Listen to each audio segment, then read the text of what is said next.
Hello, everyone, and welcome back to another episode of the Islanders Never Say Die podcast. I'm your host, SunX, and with me today, as always, is our NHL analyst and expert, the grumpy old man. They say there's no shame to his game because he's always the same. That's me. That's right. Grumpy, you do not have your mic on, do you? Oh, no, I don't. Sorry. Yeah, you sound like you're 1.5 million miles away. Okay, I'm good now. All right, better. I hear you much better. So, got to go over some housekeeping before we start the show today. If you guys enjoy the content, and even if you don't, please like, subscribe, turn on notifications, and comment so we can go ahead and juice the algorithm, get this show out to the masses. We want everybody and as many people as possible listening into this show. We usually shoot to have this show every Wednesday at 9 p.m. Eastern Standard Time. Run a little late tonight. Happens. Actually, taking a nap, weren't you? I was taking a little bit of a nap. That's correct. And then I called you, and I think you were in the middle of doing something. So. A little SunX siesta. Yeah. Anyway, if you guys do enjoy the content over here, we also have another show called the TJ and the Grumpy Old Man Show podcast, whatever. We usually host that one every Sunday at 8 p.m. Eastern Standard Time. That's more so all sports, media, just a whole bunch of everything and anything going on. Very true. So we usually try to keep it pretty much sports, but sometimes we talk about movies and other stuff on there too. So if you enjoy the content over here, definitely go check that out. And yeah, it's like a light. It's like if you have a heavy meal, it's like having something like a little light dessert, like to cleanse your palate, so to speak. Doing the TJ and the Grumpy Old Man Show. Yeah. It's just fun. Just have a chill time, good discussions. Sometimes we rage on there for sure. Well, you do, X. I definitely do. SunX Conspiracy Corner. Hey, I stay consistent. He hates referees. Oh, yeah, I do. But speaking of light, Grumpy, the Islanders have turned it around. Right. Won their last 3 games on a hot streak. Yep.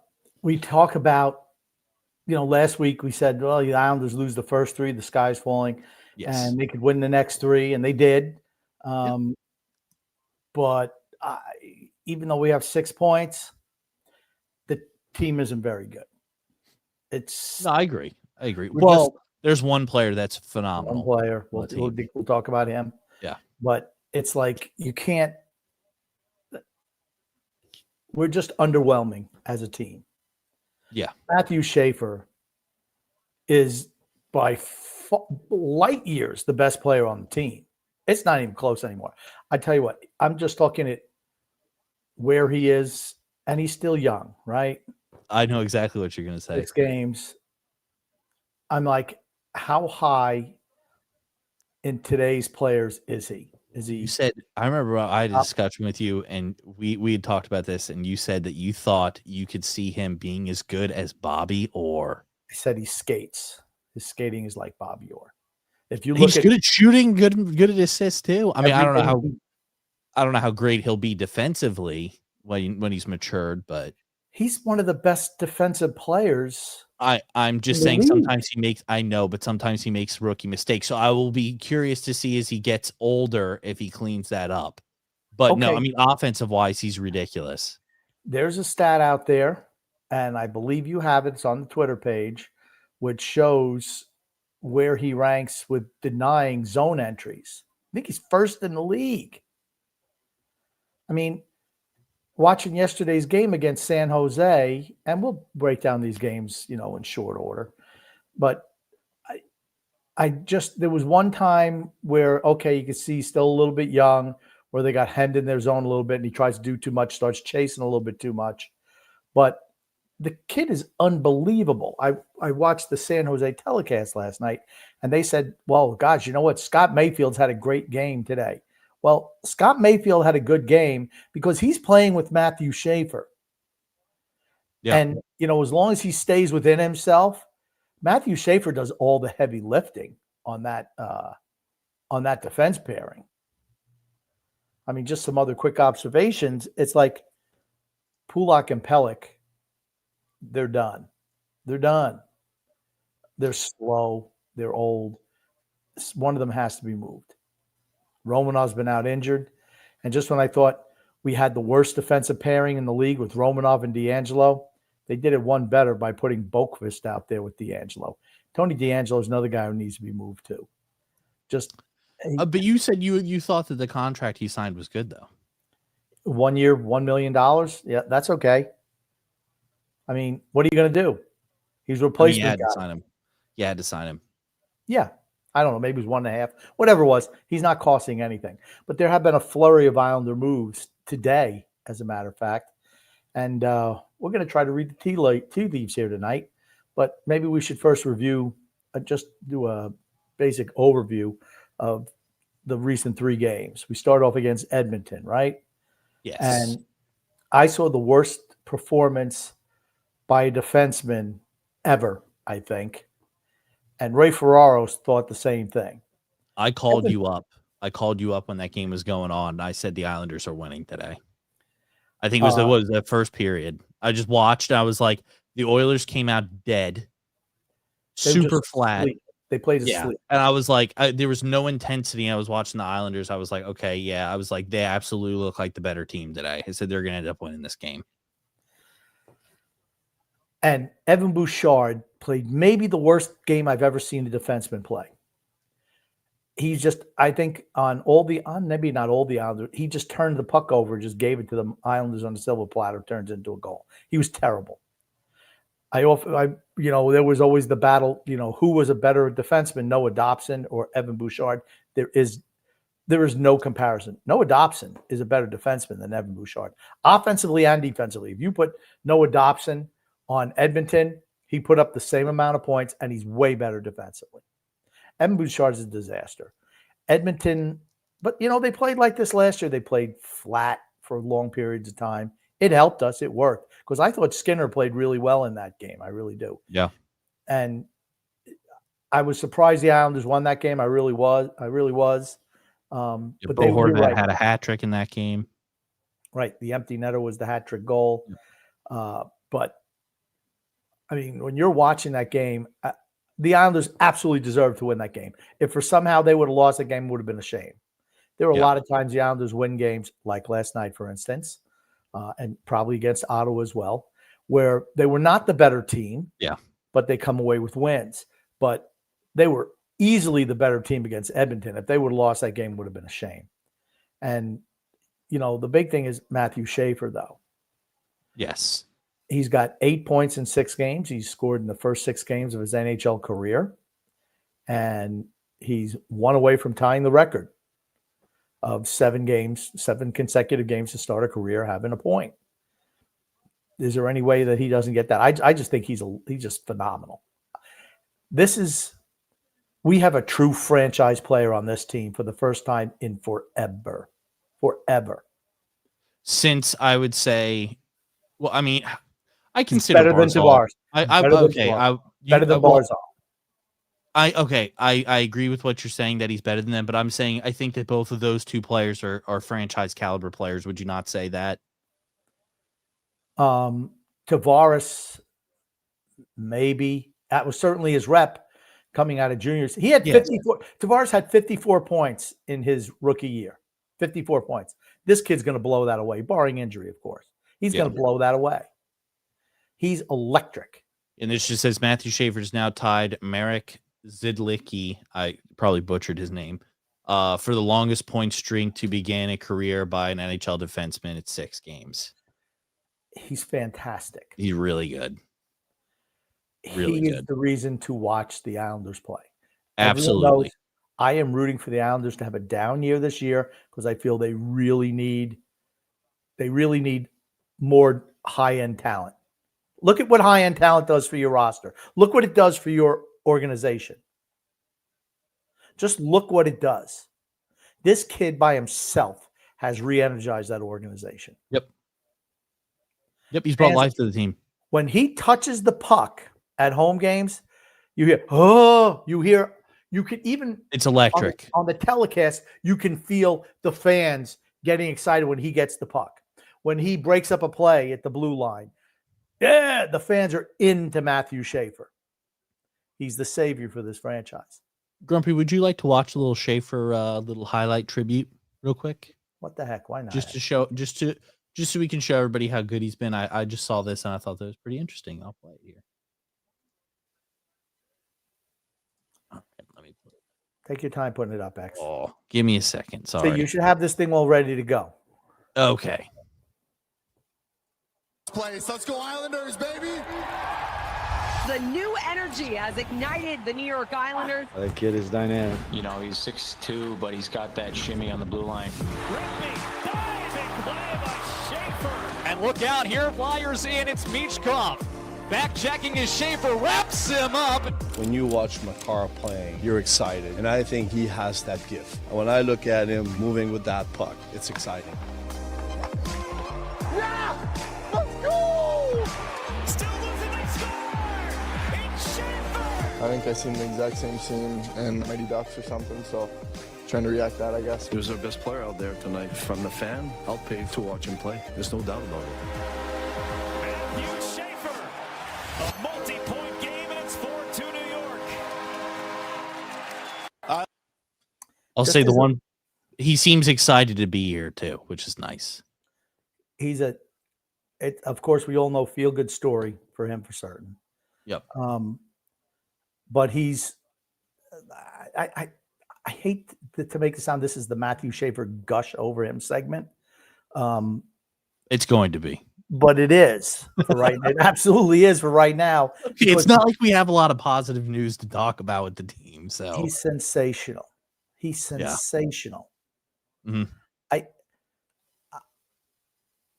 I'm trying to think of another Islander who has captured the imagination of the fans to this extent. I don't even think Tavares did. Maybe because Tavares is not the skater that Matthew Schaefer is. Like you see him get revved up, in defensive zone, you see him start coming. It's like, I mean, maybe not even Barzell, who, is a tremendous skater. This kid's phenomenal. This kid, I want to say he's maybe since Bossy, the best Islander in the league. I mean, you remember Trottier and Potvin and Gillies and all those ones that I forget the name. Yeah, right. They were already there. Yeah. Okay. But I'm just thinking when Bossy came in, just the way he scored goals like that. I mean, he's just spectacular. He's just spectacular. I don't know how else to say it. He's reinvigorated the fan base. What do you think the Islanders' record would be if Matthew Schaefer was not here? 0-6. I think probably 1-5. Oh, maybe they would have won that the Edmonton game. Edmonton game. That's exactly what I was going to say. The Edmonton Oilers was just so flat. Yes, I would have said that would probably be it, though. But I mean, because for the most part, they've been outplayed most other games. I mean, Schaefer's back's got to be hurting. Yeah, carrying the whole team, the whole organization, pretty much. The whole franchise on his back. Yeah, there you go. I mean, it's like he's just so good. He's really good. Him and Matt Barzell on the power play. I mean, think about it. First game of the year, where does he start? He's on the second power play unit. second game, he's that lead guy in the power play. Tony D'Angelo, don't need you anymore. I mean, you don't play any defense anyway. Put anybody else at the point on the second one. Matthew Schaefer is going to be on the first. He might even play both power plays. He's just that good. If he has the stamina. He doesn't even have to go off the ice. You know, it's great being 18 years old and being able to do those things physically. Mm-hmm. But honestly, even though, like I said, I'm rooting for the Islanders to have a down year, I want more kicks at the can. I want a shot to get Gavin McKenna as high as we can get in the draft. That's what I want. That's what I want from this team. Yep. And because I'm thinking big picture. Every time this kid comes in the ice, I hope he scores. Oh, yeah. Every single time. I'm almost expecting him to score. He had one game where I thought he was a little bit down. It was the game right after I gushed over him on last week's show. All right, Grumpy, you need to shut up then. Stop talking about Schaefer. I'm just saying. He's been At Juju. phenomenal. Just phenomenal. And it's funny how Patrick Waugh mentioned Cale Makar. Yep. And that's what you had said from day one. From day one, when I saw him. You compared him to Cale Makar. As soon as I watched a little bit, I said, this kid reminds me of Cale Makar. I think, okay. Hot take. I think he's better than Cale Makar already. Oh! Look at the talent Cale Makar has around him. Oh, that is true. He's better defensively than Cale Makar. Right now, today, he's better than Cale Makar defensively. He's sensational. Whoever has him in the fantasy league, I want to make a trade. I want him. You want Schaefer? Well, you know, everybody. I never, ever pick an Islander on my team because they're so freaking bad offensively, which is not conducive to winning fantasy. I want this kid. You have to change your team name to Schaefer Daddy, though. Well, that's what he goes by. I don't have to do anything. You have to. You must. But the kid just been great. You can change your team name to the Grumpy Old Man and Schaefer Daddy. Well, my team name isn't changing because nobody's bigger than the team. But the kid's absolutely sensational. All right. You want to get some comments real quick, Grumpy? I don't know. Sure. I mean, here's the thing. Everything Patrick Waugh said are things that I've already said. I agree with that. I've said, which worries me because he's been such a bad coach that maybe I wouldn't be such a good coach. But I mean, honestly, it's honest. Well, I just think those were obvious things that you were stating previously. Yeah, but I stated them before he did. Maybe you did. To the show. Maybe he's listening to I think that's it. He parrots the Grumpy Old Man. That's what it is. I'm not surprised. Why do you think Schaefer's been producing? He's been doing what you've been telling him. I mean, he's the kid's unbelievable. Matthew says, late again, X. I know. It's Grumpy's fault. Of course it is. Okay. Are we going to touch on this right now? Gatcomb was put on waivers today over Kyle McLean, which is weird. And it's like, okay, why did they put him on waivers? Also, Pierre Engvall had ankle surgery or ankle surgery, I believe. He's going to be out the rest of the year. Yep. Put him on long-term injury. Romanoff. Who knows when he'll be back? He's probably going to miss another couple of games anyway. They could have put him on long-term injury.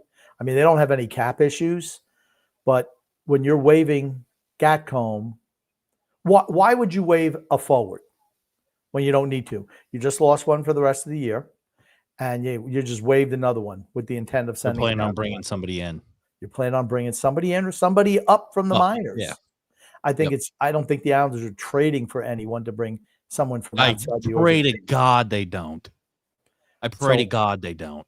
So if they were going to bring someone up from the minors, who would it be? I don't know, Grumpy. Who would it be? I'm going to give you a hint. He's the young player they sent down, even though he looked really good in training camp. Came over in the Brock Nelson deal. I can't remember his name. Callum Ritchie. Callum Ritchie. That's right, Grumpy. Callum Ritchie. But Callum Ritchie's a center. So we don't have any injuries. Right now, your centers are Horvat, Barzal, Pajot, Casey Zizekas. You're not bringing in Callum Ritchie. If you bring him up, this is, like I said, I'm just kind of reading the tea leaves here, what I think could potentially happen, right? You bring in a Callum Ritchie. What are you going to do? Have to shift. He's going to play center. He's going to play center. Now, best case scenario, as far as I'm concerned, is you take Matt Barzal, put him back on the right wing on the first line with Bo Horvat, put Duclair on the other side. That's the line they had as the number one line to start last year. I think Duclair has looked okay to start the year. You drop Henneman down in the lineup, maybe to the third or fourth line, which is where he belongs. Your second line center would probably be J.G. Pajot with Anders Lee and Kyle McLean and Kyle Palmieri. That's your second line. Third line would be Callum Ritchie with, Holmstrom on one side, and who's playing the other side? Can you pull up their lineups, the Islanders lineups? I'm trying to think who the left wing is on that side. And then your fourth line is the fourth line. Even if you put Henneman over there, whatever, on the third line, and then, Cizikas, McLean, Siplikov, the third and fourth lines are interchangeable anyway. But then maybe you get a little bit more 5-on-5 production out of the first line with Horvat, who obviously had chemistry with Barzal and Duclair when the season started last year. The second line is going to be what it is. Maybe it energizes Lee as well as Pajot for the trade deadline. Put Callum Ritchie with Simon Holmstrom on one side. He's a solid two-way player. Okay, this way you're not burdening him, putting him on a second scoring line to start. Ritchie's had a really big. He's been really good for Bridgeport to start the year. So maybe they don't want to let him. Maybe they just say, you know what? Let's have the young guys play, which I preached in the past. Let's bring in the young guys, let them play, and see if they can be part of the solution going forward. And if that's the case, okay, great. He's got a year as a pro under his belt. Drouin. Okay, Drouin. So let's say Drouin plays on the second line. That's the guy I forgot was Drouin. Maybe you put Drouin with Pajot and Palmieri, something like that. Something's going to happen. I don't think you can play Drouin and Barzal on the same line. I think you got to split them up. But when do you think Schaefer moves up to the first line? At the first defense pairing? Or first defense pairing. That's what I meant. Sorry. Dude, you need to get that right. You cannot keep on screwing that up. Okay. He's already there. I think they just play him in every circumstance. He plays the most minutes of everybody on the team. Throw him out there. He plays on the penalty kill, plays on the power play, plays 5-on-5. He's just that good. Do you think he'll be with Mayfield for the rest of the year or no? I think he's going to play with a lot of guys before the year's over.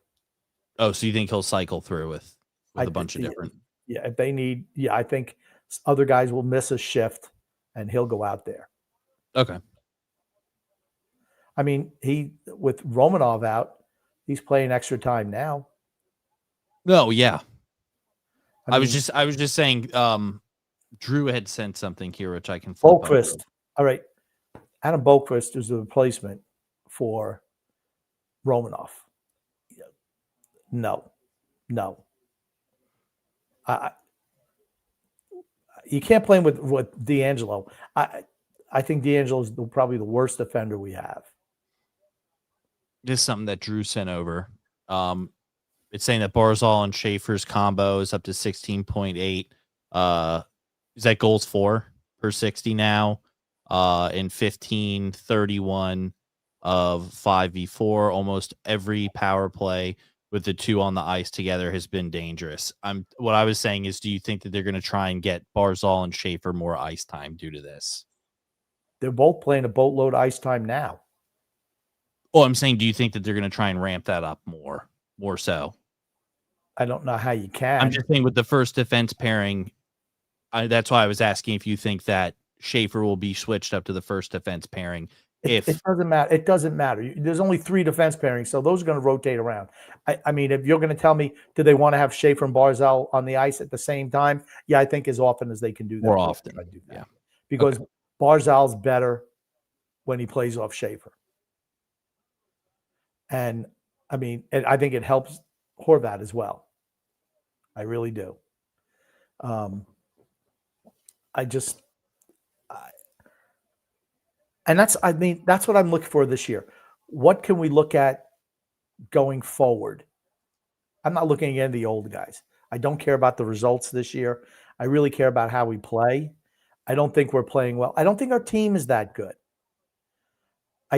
But I feel those guys are good together when they're out there. Barzal does not skate like he used to since coming back from that knee injury, that broken kneecap. Could be, like he said, he's never going to be 100% before the Islanders media or the Islanders people in the front office don't say that. But he's not the same guy. That doesn't mean he still can't be super effective, and he is. And I think it's when he's out there with Schaefer that he looks the best. Yep. For certain. And that's anybody who's out there. Bo Horvat's having a good year. You want to know why? Because when Matthew Schaefer's out there with him, he draws how many people to him? You have to really defend him, because if you don't, he's going to sneak up on the play. That goal last night against San Jose, he came in and he saw, okay, here's an opportunity for me to jump down there and make a play, and he did. Yep. Crash the net. Now San Jose has like the worst defense or maybe second worst 5-on-5 defense in the league. They're terrible. If you think our defense group is bad, look at San Jose. They're hideous. Calgary's another disastrous team this year. Their defense pairing their defense grouping is terrible also. But San Jose, I don't know which goal, maybe it was the second goal. They're just puck watching. All 5 guys just standing there looking at the guy behind the net, just standing there watching. It's nice for the shoe to be on the other foot for once. Yeah, I mean, it's like, I'm like, my gosh, what are you doing? They're terrible. Will Smith, number 4 overall pick, what was it, 2 years ago? 2 or 3 years ago now? No. Celebrini looks slow next to Schaefer. Slow. That's how good Schaefer is skating. It's a difference. I always say I always look for guys who can skate. Why? You make some mistakes, you can cover up to them if you can skate. Yeah, 4th overall pick in 2023, Grumpy. Yeah. No. Not yet. Maybe he should spend some time in the minors. San Jose is all old guys and all young guys, nobody in the middle. That's San Jose's problem. Well, it's good if the old guys are going to teach the young guys. It's really good to have that. But if they're not, then that's a problem. Yeah. Some guys either want to teach the young guys, or some guys are like, okay, this guy's a threat for my job. Okay. I don't think these guys look at that. They don't look at it that way. These guys are like in their mid-30s. They're not. They know their time is short. Yeah. Okay. Then Thomas Antonetti says, good evening, gentlemen. Thoughts on the goalie coach change? Think more changes are imminent. Well, that was also Pierre Greco was released from his contract, and they brought in or they elevated the guy who was Sorokin's goalie guru in Russia. Yep.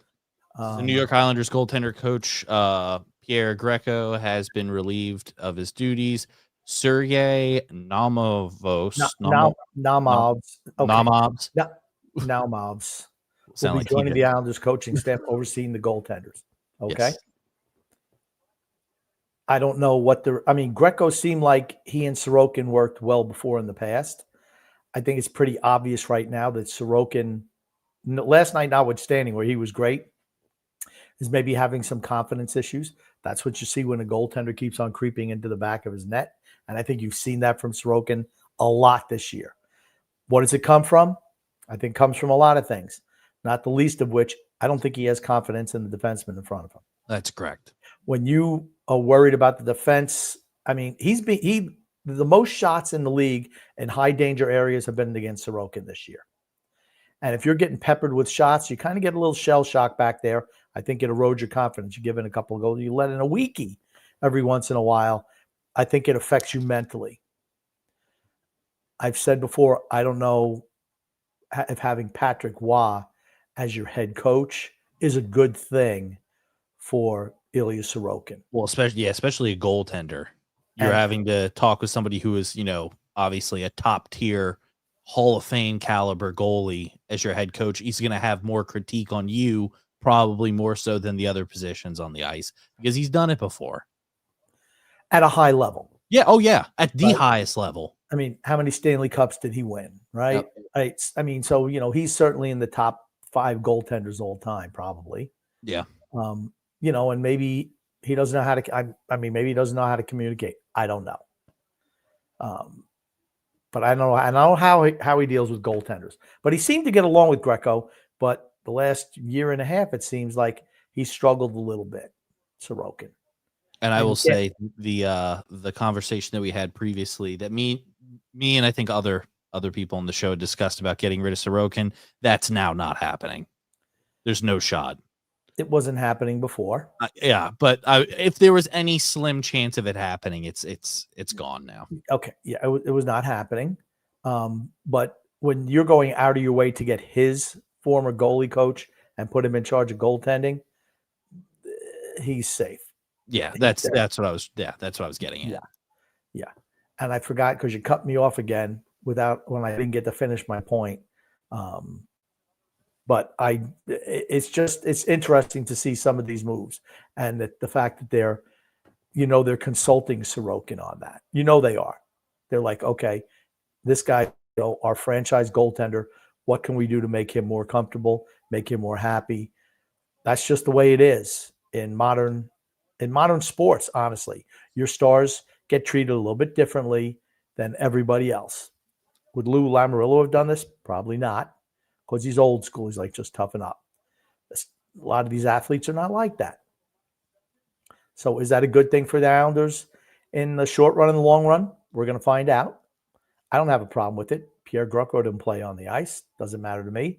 If Sorokin feels better with him, where this guy is, Sorokin's goaltender whisperer, I don't think you can complain about that. But the proof's going to be in the pudding. We're going to see how he performs over the next month or so. Let's see if he gets a little bit better. Let's see if he starts building that confidence. I still think a lot of it has to do with the defense in front of him, which has just been poor. And that's being generous. That's being really positive, saying they've been poor this season. We're bad. We're bad defensively. And we're okay We're okay on the power play. Thank you, Schaefer. But we're not a great team. We're just not a great team. And you can just see how far away we are now, really. That this kid can come in, meaning Schaefer, at 18 years old and be by far the best player on your team. We'll see how it goes. Do you think, let me just ask this one question before we read this comment. Do you think currently right now he's the best player in the NHL? No. Okay. I'm struggling where to put him. I put him top 50 already. No, I'm just saying currently right now based off of his points that he has per game. No. Okay, somebody else is averaging over a point a game? A lot of guys are probably averaging. As a defenseman? I don't know. But it doesn't mean you're the best player. It's funny you mention that because I'm thinking, where am I putting him in the NHL right now? Is it top 50? And who knows how long? I mean, here's the thing. Even though I wanted him to be sent down, that's not happening. And honestly, I think it's better that he's up. Now that we've seen how he plays and how he performs, he would have gained absolutely nothing going back to college or going back to juniors. You would have a fan revolt if you sent him down. Now, yes, you would. If you wouldn't have let him play up at all, I mean, let's say it's a 9-game transition. Well, might have 15 points in 9 games.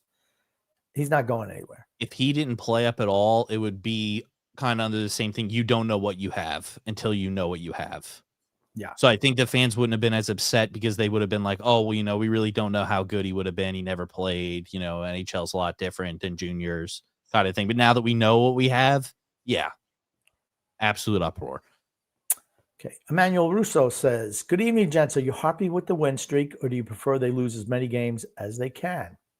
X, what about you? I have mixed feelings. As a fan, happy with the wins, always happy to get wins, but looking long term into the future, I'm not happy with the wins. Okay, for me, Let me add one more. One more thing. Mhm. I'm happy with Schaefer's production and how he's performing. I'll say that I'm more so happy with than anything else. That he's playing well and producing at a high level. I don't want them to win a bunch of games. And remember, look at the teams we beat though. Edmonton has looked bad, and they slept walk through that game. You would think that Evan Bouchard bet himself on DraftKings, honestly, for most turnovers in a game, over God. 6. I mean, that's probably could have got good odds at that. He was a turnover machine. Then Ottawa, who just lost Keith Tkachuk, and they've been hemorrhaging goals. I mean, I don't know how many goals they've given up now, but after like game 5, they averaged like they've given up 30 goals a game. I mean, a season. That's horrible. Just terrible. And then San Jose, who was the worst team in the league last year, and they could be the worst team in the league this year as well. They're just not good.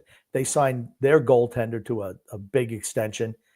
It doesn't look like, I mean, he looks like a sieve back there in net. I've watched quite a few of these San Jose games this year, and they're just freaking bad. They're terrible. And the goaltender's horrible. And they gave him a huge deal. I know you want to pay guys early, but you have to show something to show you deserve that money. And he's just not looked good. Well, so he those has are shown 3 teams you something. beat. Go ahead. So are you happy? I was going to say he has shown something. He's shown he sucks.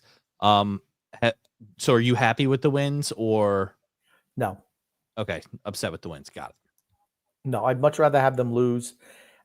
I'd want to see them play better as a unit and lose because, okay, well, you know what? Our guys just aren't talented enough. But The team chemistry's there. Yeah, you can see that they're a team on the come, and it's not going to be that case for the Islanders because we are an older team, right? We have a couple of guys who are younger, but for the majority, we're a team that most of the players are in their 30s, wrong side of 30. And, they're just not that good anymore. So I'm rooting for Schaefer, though, to do well. I'd like to see us lose 6-5 every night and Schaefer have like 2 goals and 3 assists, something like that. Yeah. Okay. Best of both worlds, right? Yeah. Rick Roma says Schaefer is the greatest D-man of all time. If he's not in the Hall of Fame by tomorrow, it's a travesty. Now, TJ has been saying that he's going to be a Hall of Famer. TJ, of course, is very much someone who, makes these proclamations early in players' careers. Oh, yeah. I'm not saying he's a Hall of Famer because too many things can happen, but I think it's safe to say he's absolutely going to be an all-star going forward for certain. I'll go with that. And how many years before he's contending for a Norris Trophy? I was thinking about that today. A lot of it has to be with the team around you, right? Yeah. We're just not good enough. But we can get there. Yeah, if we load up with some more young talent, maybe in 2-3 years, he's a guy who's there, top 3. He's just that good. He's special. He's absolutely really special. good. And were you able to find those stats that he put on Twitter about the zone entries? No, I did not. I don't see them on the Twitter. Okay. But it just shows how good he is compared to the rest of the league. They have the skating stats, how many times he's had a burst over 20-something miles an hour. And it's like Matthew Schaefer. Then you put all of his and then everybody else on the defense corps in the other bucket, and it's still more Schaefer. That's how special he is. Oh, here, hold on. I got it. And I think this was before. Okay. This is what I had put up. Okay. This is last the skating. week. Yeah. This from last week. This is something different. Okay. That's the only thing we have about bursts. So, okay. No, the other one was zone entries. How good he's been at zone entries. He's right at the top of the league. I mean, which surprises me. I mean, his stick is really active, but not crazy and reckless. Really good. Just really, really good. Shadow Rider says the Rangers suck. Well, they're not a good. I think they scored their first goal at home yesterday. I think they have 1 goal in 4 games or something like that. The Rangers have not been good, but the Rangers always play us tough. So, they're not going to be that bad all year long. You just know that. No. Gungun says Engvall is done for the year. Thank goodness. Son X, if you get slashed in the shin, would you shed a tear? If I got slashed in the shin, yeah, I would shed more than a tear. I'd probably be crippled over in pain. He cries if you look at him funny. That's it. You guessed it. Yep. Grumpy, would you cry if you slashed open your shin? No. Really? I'd curse. I'd cuss. I'm like, you son of a... You still cry to this day about yourself falling into that door and tearing your rotator cuff. No tears. No, you I still get angry. You still cry I get about angry. it today. You still cry about it today. I complain about it. There's a difference. Well, it's because you sat in the chair and never came out to see what happened. You were too busy. I don't know what you were doing. Sorry, didn't realize we struggle walking upstairs. Rich Arnold says at this pace, Schaefer will win the Norris. Let's go. Okay. It's 6 games in. How many games does he have to play to win Rookie of the Year? 50? I was going to say around 50. Okay. So if he played 50 games and whatever he's got hurt or whatever, I think he'd still win Rookie of the Year. He's by far the best rookie. It's not even. It's not even close. It's not even 1 close. and 2.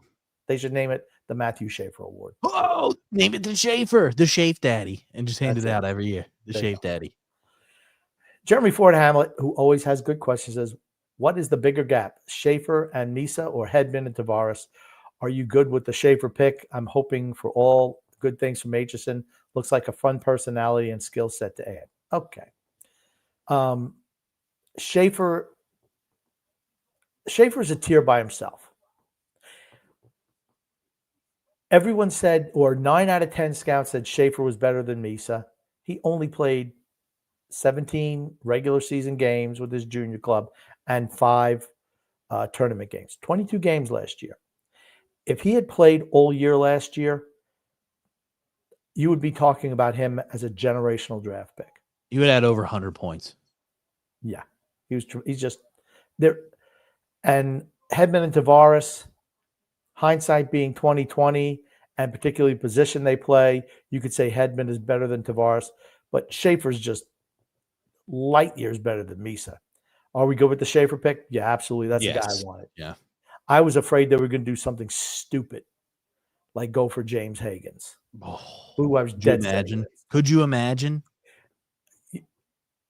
Think about it. There should be riots in the streets if that happened. San Jose offered us a truckload to move up to number 1 to get Schaefer. And that's when they had Dickinson on their team already, a top 10 pick from the year before. And Dickinson played for San Jose. He's a year and a half old or whatever he is.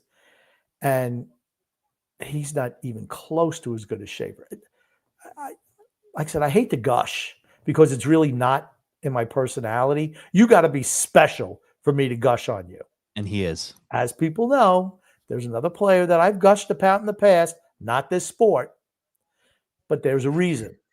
When you are that special, I love greatness. This kid is going to be great. Grumpy fantasizes about this other player who plays another sport, by the way. No, I don't fantasize. I'm just saying Yes, when certain players have a certain something.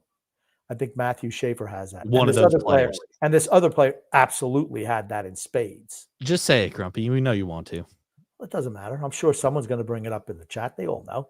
When they look at this kid, they're thinking about the people's champion. I know they are. I know they are.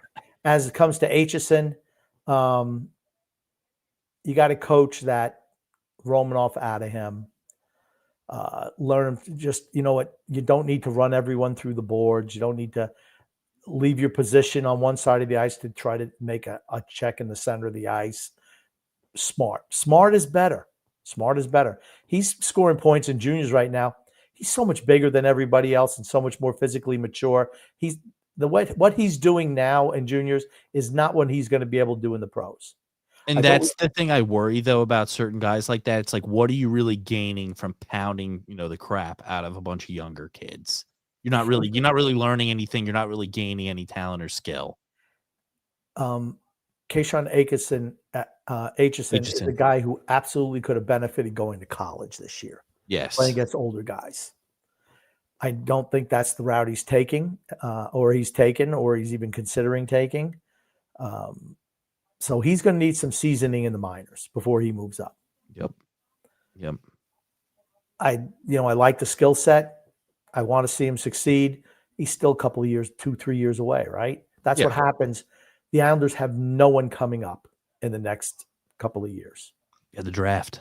Maybe Yzerman, maybe not next year, maybe the year after his third year, perhaps. I mean, it takes time. Not everybody is Matthew Schaefer, where they just jump in the lineup and the best player in your organization.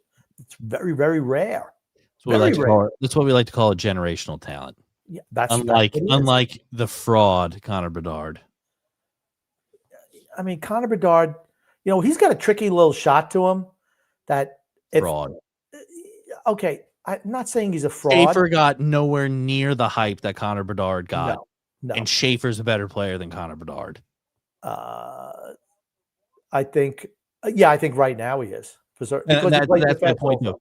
He got nowhere near the amount of hype that Connor Bedard got. Nowhere even close. He didn't play a lot last year, which I mean, if he would have played last year full season and had like 130 he'd probably points, have the same hype as what you're saying. He'd have that hype. As a defenseman, he'd have that hype. Googman says, Grumpy, did Senator Pat Geary ever wind up personally paying the gaming license for Michael Corleone? Well, I don't know if he paid that gaming license. I like, it's so much subtle. And we're talking about The Godfather Part 2, of course, where Senator Geary, when they had that little meeting in the office during Anthony's, I think it was his confirmation, where he turns the cannon on Michael that's sitting on his desk. And I don't know if he paid it, but anything else they wanted, he got. Michael got everything else he wanted. $25,000 is nothing. It's a pittance. I don't know what the date was that commission had to be paid, that money, that $25,000 had to be paid. But if it was after, they killed that girl and who he was with, yeah, he paid. If not, Michael probably paid. He's like, yeah, okay. But they had something over him, right? The murder of that girl, even though he didn't do it. So Al Neary was in the other room cleaning up after he whacked her. Yeah, no problem. Michael D. Bernardo says, Grumpy, hope all is well and healthy. All the best. Schaefer's the real deal. Breaks all the models, breaking all the records for players' age. Over the moon. Yep. And I hate to be that guy. I hate to be that guy because it's not who I am. It's honestly not who I am. Grumpy, aren't you finally happy that there's some positive news in the Islanders realm? I've always said that this show will change when I see positive direction from the team. Yep. I like some of the stuff that Darsh did. Not everything. I thought he made a couple of dumb moves, re-signing his own guys. But, he could have got somebody better than Henneman, that's for certain. I mean, I wanted Reinbacher. Give me a defenseman every time to replace a defenseman. I mean, it's not like you got Cole Caulfield coming back in that trade. You got freaking Emil Henneman, who's a bottom pairing guy. That's what he's a bottom six player. That's what he is. That's what he's always going to be. I don't care that they put him a few games on the first line. Not where he's going to end up. So he could have done better in that deal. But I'm glad he got 2 draft picks. Noah Dobson didn't want to be here. And he made the right pick with the number 1 selection. And yeah, no one could have screwed that up. What do you think Lamoriello would have done if he was GM? Probably would have traded out of there. He would have absolutely traded the pick. Oh, what's a way that I can extend my tenure here? How can I extend my stay? Or pick Higgins. Oh my God. Which would have been. I'm just glad that Boston shut down Darsh on that deal. Yeah. I'd much rather have 2 guys than Higgins. Yes, I agree. I'm just not. I'm Two just not a fan chances of for it. success rather than Yeah. a chance at one. And Higgins might turn out to be good. I didn't like his post draft interviews. He said he was Islanders all the way. He's full of shit. He's about himself, and that's fine. That's fine. But don't say, oh, the Islanders, and then you go to Boston. Oh, Boston. Oh, that's I the love thing. Boston. I They're love my Boston. favorite It's team. like coming home. I'm like, oh my God, really? Okay, good. I want to see I us. want him every time we play against him. I want to see him get whacked out. Yeah, that's a nasty thing to say. There you go. You're home, buddy. Welcome home. Yeah. Matthew Sklarov says the Islanders lack on right side D. That's why Tony DeAngelo is here. Well, that's another thing. Matthew Darsh could have done something about that. He moved our best defenseman, who was a right shot defenseman. They have no right shot defenseman in the farm system. None. Ethan Bear was his offseason acquisition to be a right shot defenseman. Okay, guys can play on their offside. 2 years ago, we were loaded with right shot defensemen. They're harder to come by. What does it say? I mean, that's something he should have been smarter about. Why is it that right shot defensemen are tougher to come by? I don't know. They just are. There's less of them. That's strange, though, because I don't know. I feel like there's more righties like in the world than there are lefties, so you'd think that it would be the inverse. Yeah, I don't know. It's just I'm just saying it's just weird. Yeah, it's weird. Rich Arnold says if Schaefer played his whole draft year, he would have been the consensus number one. He was consensus number one anyway. Somebody's always going to be a contrarian. Usually it's me, but not when it came to this kid. I just remember watching his film. I remember watching his film like, holy crap, he's Cale Makar. That was the first thing I said, Cale Makar. He's Cale Makar. He's better than Cale Makar. He's better than Cale Makar. Think about Cale Makar's how old now? 26? Cale Makar wasn't in the NHL till he was 20 or 21. This kid's doing it at 18. That kid's doing it at 18. What's he going to be doing when he's 21? That's my whole thing. Makar's 26. 26. How many years he's played in the league? 5? And he'll be 27 on October 30th. Okay, so. And he's in his prime. Absolutely. And I'm not saying Cale Makar sucks. He does not suck. I'd take him on this team. Oh, yeah. When did Cale Makar start? How old was he? Let's see. You can look at that. If you pull up, you should have a tab hockey reference up all the time, X. Oh, I just kind of pull it up on Google. He was 18 when he was drafted. He was drafted in the year. I don't care when he's drafted. When he came up and started playing, he played in college for a couple of years. I don't know if it was 2 or 3. How old was it when he started playing? Everyone's drafted at 18. His NHL debut was 2019. How old was he? 20. 20. Okay. So he started doing 2 years after he was drafted. And I think he played a shortened season when he was 20. I think he played just before the end of the season. So maybe his first full year in the league was when he was 21. Okay. What's Matthew Schaefer going to be like at 21? Seeing as he's already dominant now, I'd say pretty dang good, Grumpy. I'd say pretty dang good. Yeah, let's do the ad read real quick here. That's fine.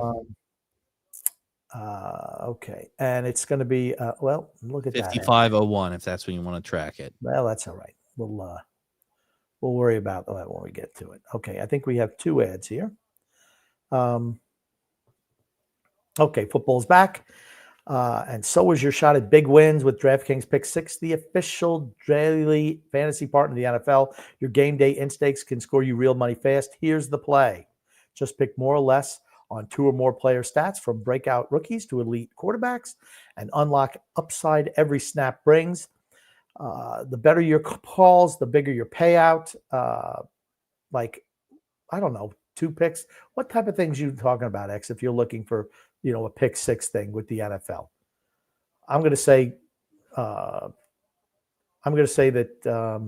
Jane Daniels is not going to do anything this week because he's already been ruled out. I don't know, maybe he's off the board. But I'd say it's probably a good guess. But I guess you could say, Christian McCaffrey is probably after he just put up a ton of fantasy points last week. Yeah, he's a good one. Yeah, he's probably going to have 75 plus yards, whatever. I think that's a gimme. And then you look at Devontae Smith. I'm just going to let you. I'm putting in my fantasy lineup this week, so that means he's probably going to have under 2 catches and under 15 yards. Other than that, who knows? And here's the kickoff bonus. New DraftKings customers get $50 in bonus picks with just a $5 entry on your first set. This season, play your player instincts. Download the DraftKings Pick 6 app now and use code THPN. That's code THPN. Play just $5. Get $50 in Pick 6 bonus picks. Make the call. Ride the upside in partnership with DraftKings Pick 6. The crown is yours. Gambling problem? Call 1-800-GAMBLER. Help is available for problem gambling. Call 888-78-97-777 or visit ccpg.org in Connecticut. Must be 18 plus, age and eligibility restrictions vary by jurisdiction. Pick 6 not available everywhere, including New York and Ontario. Void where prohibited. 1 per new customer. Bonus awarded as non-withdrawable Pick 6 bonus picks that expire in 14 days. So, hey, you make that thing, you get those bonus bucks. Got to use them within 2 weeks' time, 14 days. Yep. Terms at pick6.draftkings.com/promos. And we also have another ad read. Another ad read. Let me see if I can find this one.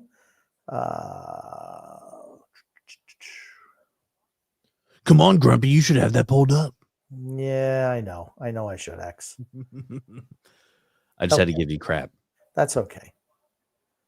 Okay, and here's the other one. Hockey is back, and this season, DraftKings Sportsbook, an official betting partner of the NHL, brings you all the speed, skill, and nonstop action you love. New customers bet just $5, and if your bet wins, you'll get paid out $300 in bonus bets instantly. Wow! So pick something like really simple, like the Islanders probably losing to the Red Wings. That'll give you an extra $3,000. Schaefer to put up a point. Yeah. Like I said, I have, I don't know. I'm not a gambler, but if I was, I'm betting on, San Jose to really suck this year. I would pick them to lose. Or, you know what? Let's look at teams that are playing well. How's Noah Dobson doing? How's Montreal doing? They're doing pretty good this year. Washington, we thought they were going to fall off a cliff. They've not. Carolina, they're looking pretty good. The Devils won again tonight. These are the types of things that you need to be worried about. But hey, make that $5 pick, get yourself and win and get $300 in bonus bets instantly. That's what you want to do. Download the DraftKings Sportsbook app and use code THPN. That's code THPN to turn $5 into $300 in bonus bets if your bet wins. In partnership with DraftKings, the crown is yours. Gambling problem? Call 1-800-GAMBLER. In New York, call 877-8-HOPE-NY or text HOPE-NY 467-369. In Connecticut. Help is available for problem gambling. Call 888-78-97-777 or visit ccpg.org.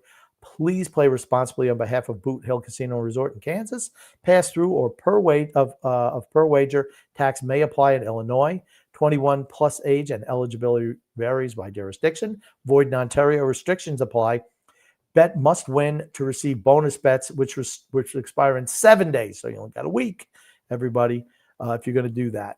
Minimum odds required. For additional terms and responsible gaming resources, see dkng.co.com/audio. Limit time offer. Copyright NHL 2025. Okay. So there we go. There are our ad reads for the day. Phenomenal. And I have a little clip here. This is from the Ottawa game. This is our boy Schaefer. Came out of the zone. They're going to regroup. They're going to take their time, and Palmieri comes up just in time, but Schaefer continuing to surprise guys. Nearly could have drawn another one there, but usually that's a regroup. You're going back. No, 48 says, why wait when he can just... Unreal. Individual talent. Unreal. Yes, absolutely. Let's bang out some comments here, Rex. Yes, sir. Jeremy Ford Hamlet says, Bouchard is not that good of a defenseman. Dickinson is cut from the same cloth. Talking about the kid from San Jose. A lot of guys don't play defense. They're either offensive or they're stay-at-home guys. Would you say defense has been limited in this sport. Like I guess there's not as much defense being played around the league as in previous years. No, I just think that people remember the rules have changed. Yeah. The interference, the holding, the clutching, the grabbing, the stick penalties. They're supposedly looking at that, for the last number of years. So they want guys who can transfer the puck, get the puck up the ice quick. Quinn Hughes, right? Mm-hmm. Cale Makar, Matthew Schaefer. The difference is Matthew Schaefer actually plays defense as an 18-year-old. That's the difference.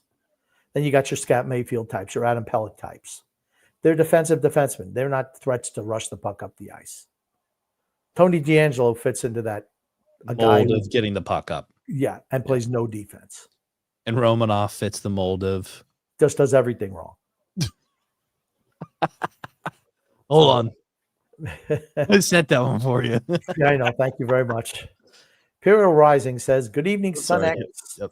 And good evening, Grumpy. Emil Enneman is better than a fourth liner. Grumpy? No, he's not. He's not. He's fourth line guy. Maybe you could say he elevates to third line. That's it. That's his skill set. There's nothing special about Emil Henneman. Nothing. All right. Oh, look, he's got a great shot. Whoa. Okay.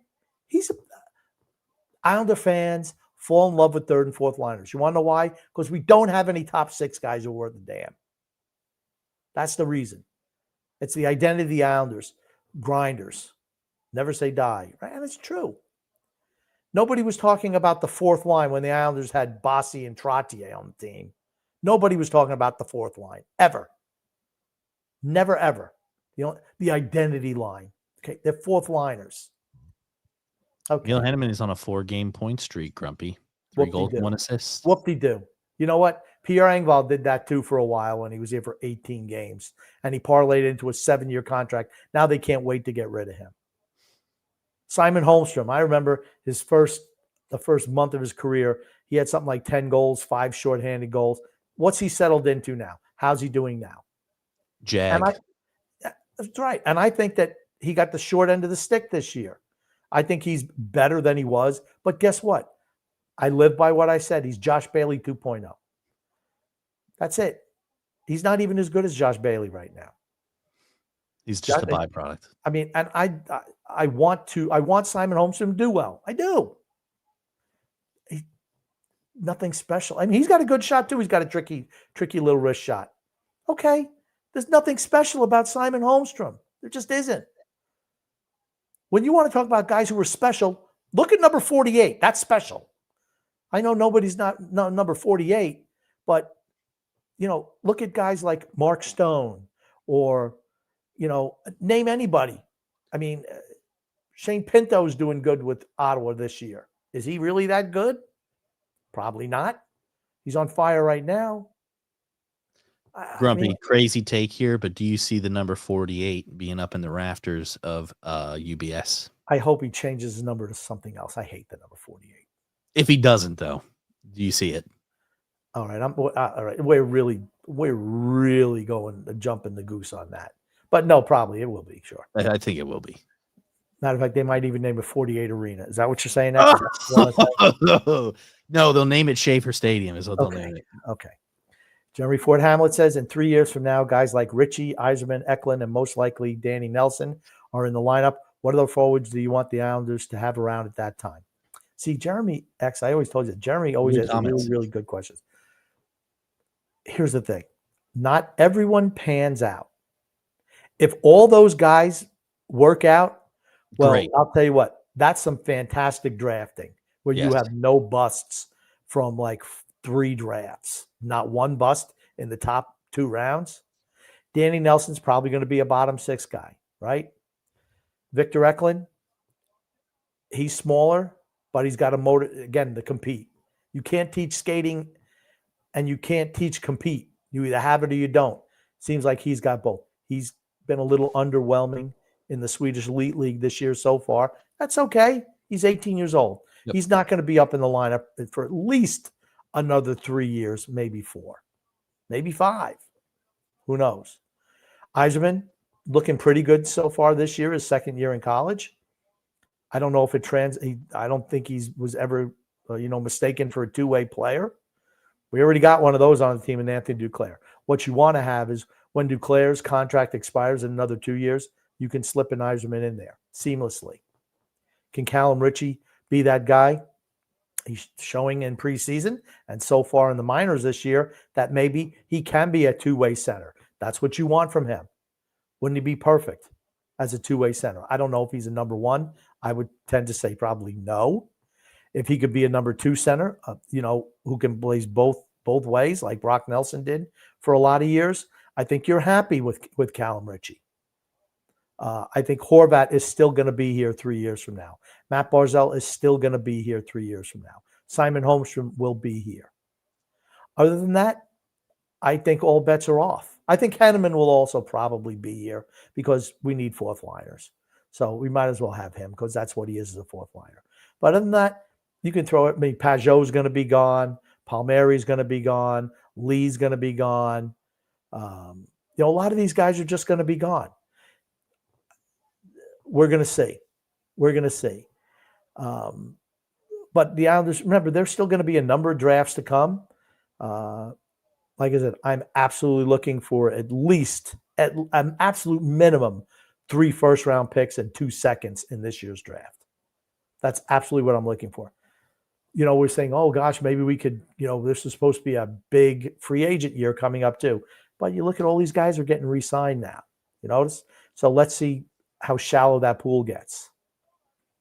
When Nikolai Ehlers is the biggest fish in the pond like he was last year, how much of an improvement really is that? I don't know.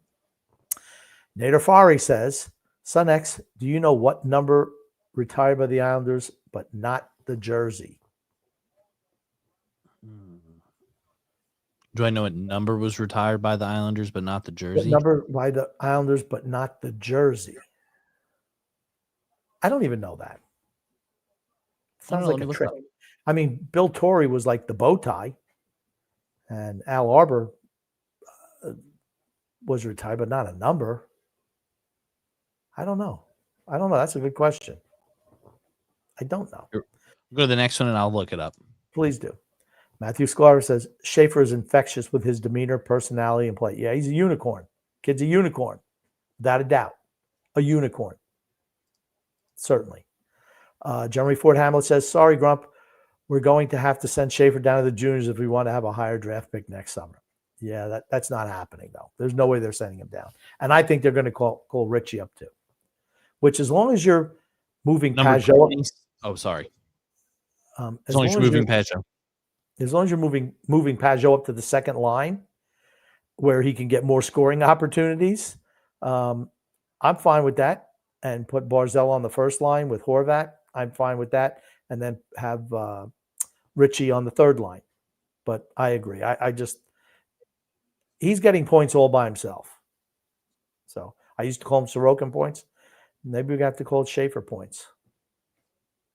The number is 27, worn by John Tonelli. And it was retired in 2020, but he allowed current captain Anders Lee to continue wearing it. Okay, I didn't realize that was the question he was asking. Yeah. Okay. Yeah, I knew that. Why the hell Anders Lee? He sucks. Jeremy Ford Hamlet says, Treya Savage, pitcher of the Blue Jays, had the same kind of confidence on the mic. Great to see it in the young kids. Yeah. Tells me they were raised right, too. Very confident. Yep. And humble. Everybody loves that, right? Nick D says, by the time you read this, you probably covered already. What's your opinion of Greco being let go? And besides a terrible D, are you getting frustrated with Sorokin's performance? Yeah, we discussed that ad nauseum already. We can move on from that one. Jeremy says, who is the last Islander that you loved as much as Schaefer? Damn. I guess it's different now because I'm older. And when I was growing up as a kid, all the Islanders were good all the time. So I'm like, oh man, this guy's so great. When you're younger, you don't look at things as in depth as you do now. I've never seen a guy that makes me want to sit on the edge of my seat playing for the Islanders just by touching the puck. Never, ever. Okay, let's say maybe not Islander, but player in general. I think I know what you're going to say. Pavel Bury was a guy who made me sit on the edge of my seat when he played for Vancouver. Absolutely. That is not who I thought you were going to say. Who'd you think I was going to say? Mario Lemieux. Mario Lemieux was another one. But that's what I thought you were going to say was Mario Lemieux. Mario was bigger than everybody's. Pavel Bury was tiny. Yeah, he's small. But he's fast. He was really 5'10", but man, when he got that puck, boom. Yeah. I mean, those are the type of, you just see a guy, whoa, just take off like that. It's like, holy crap. Gretzky never made me sit on the edge of my seat because, you know, he wasn't that type of skater. But Mario Lemieux did, though, right? He was that type of skater. Yeah, absolutely. I was thinking Bury, though. Maybe because I was looking to get those Vancouver third jerseys. That's why you were thinking about getting they a have Bury. The skate. I was even talking with TJ about it today because I'm like, yeah, man, I want to get everybody those jerseys for Christmas. I'm like, they're $225 a pop. I'm like, what the really? And Fanatics, which is like, I hate Fanatics products, to be honest with you. I think they're cheap. They're made cheap. Yeah. Matthew Schaefer says, by the way, hear about Engvall today. Yes. He's out for the year. It doesn't matter. Patrick Watt never liked him anyway. And it's too bad. I feel bad for him, even though, as everyone who listens to this show religiously knows, I was ripping the hell out of him. He tried his best to do what Patrick Watt wanted him to do. And he couldn't do it consistently because it's not in his DNA, but at least he tried, and he gets my respect for that. Yep.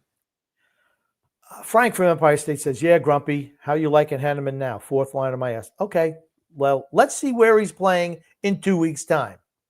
Let's see where he's playing in 2 weeks' time. And then you come back and say, I bow to you, Grumpy old man. I was wrong again. You were right.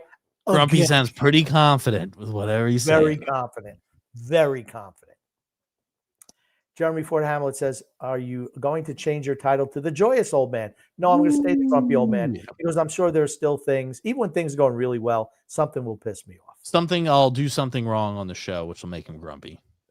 Yeah, that's Brett Wayner says, I think it's safe to say Schaefer will be here for more than 9 games. Yeah, absolutely. I don't like it. I don't like it, but yeah, absolutely. Can't send him down. It's impossible to send him down. Nope. Guggenheim says, if Barzy and Schaefer were teamed together in overtime, would they thrive in Hoth? How did Luke Skywalker survive? You remember how Luke Skywalker survived? He cut open that little creature thing that had like the hands like this, and he would ride on the back of it. He had to slice it open with his lightsaber, crawl inside of it. Was it a tauntaun? He had to crawl inside of it to keep himself warm. Well, he didn't crawl inside of it. Han Solo found him. That's right. He found him inside that cave with that like abominable snowman looking thing. That's right. That's right. Now, let's be honest though. Don't you? And they didn't show it in the movie. I mean, I'm sure it happened in real life. You know, on a faraway planet. You know, in a place long ago in a time. What is it? Long ago in a galaxy far away. Where this happened. And I bet you that Luke was probably puking his guts out being jammed in the insides of something, because I don't think the insides of anything smell good. I don't think he was probably puking. I think he was so close to the verge of death that he probably passed out inside that thing. Maybe so. I mean, he was slashed in the face. I mean, you get an infection double quick, getting jammed inside the insides of somebody. Yeah, I think he was more so worried about getting frostbite true. Having all of his limbs fall off and his organs shut down. That's true, X. I believe that too. Andrew L says Matthew Schaefer is the Tom Brady of the Islanders Never Say Die podcast. Oh. You said it, Andrew, not me. So what we need is the people who are wizards of Photoshop to Photoshop Matthew Schaefer's head onto Tom Brady's body. That's all I'm going to say. All I'm going to say is I mentioned to you earlier. I guarantee someone would make that connection. Oh my God, Jeremy. See, now here's the thing. TJ never gave Jeremy a lot of run in the comments, but X absolutely does. I give everyone run in the comments. X has his favorites in the comments. He absolutely does. Like, you kiss X's ass, you're going to get your comments read. That's for certain. And Jeremy's getting a lot of run, but Jeremy's always had really, really great comments. Jeremy says, who would you take in overtime?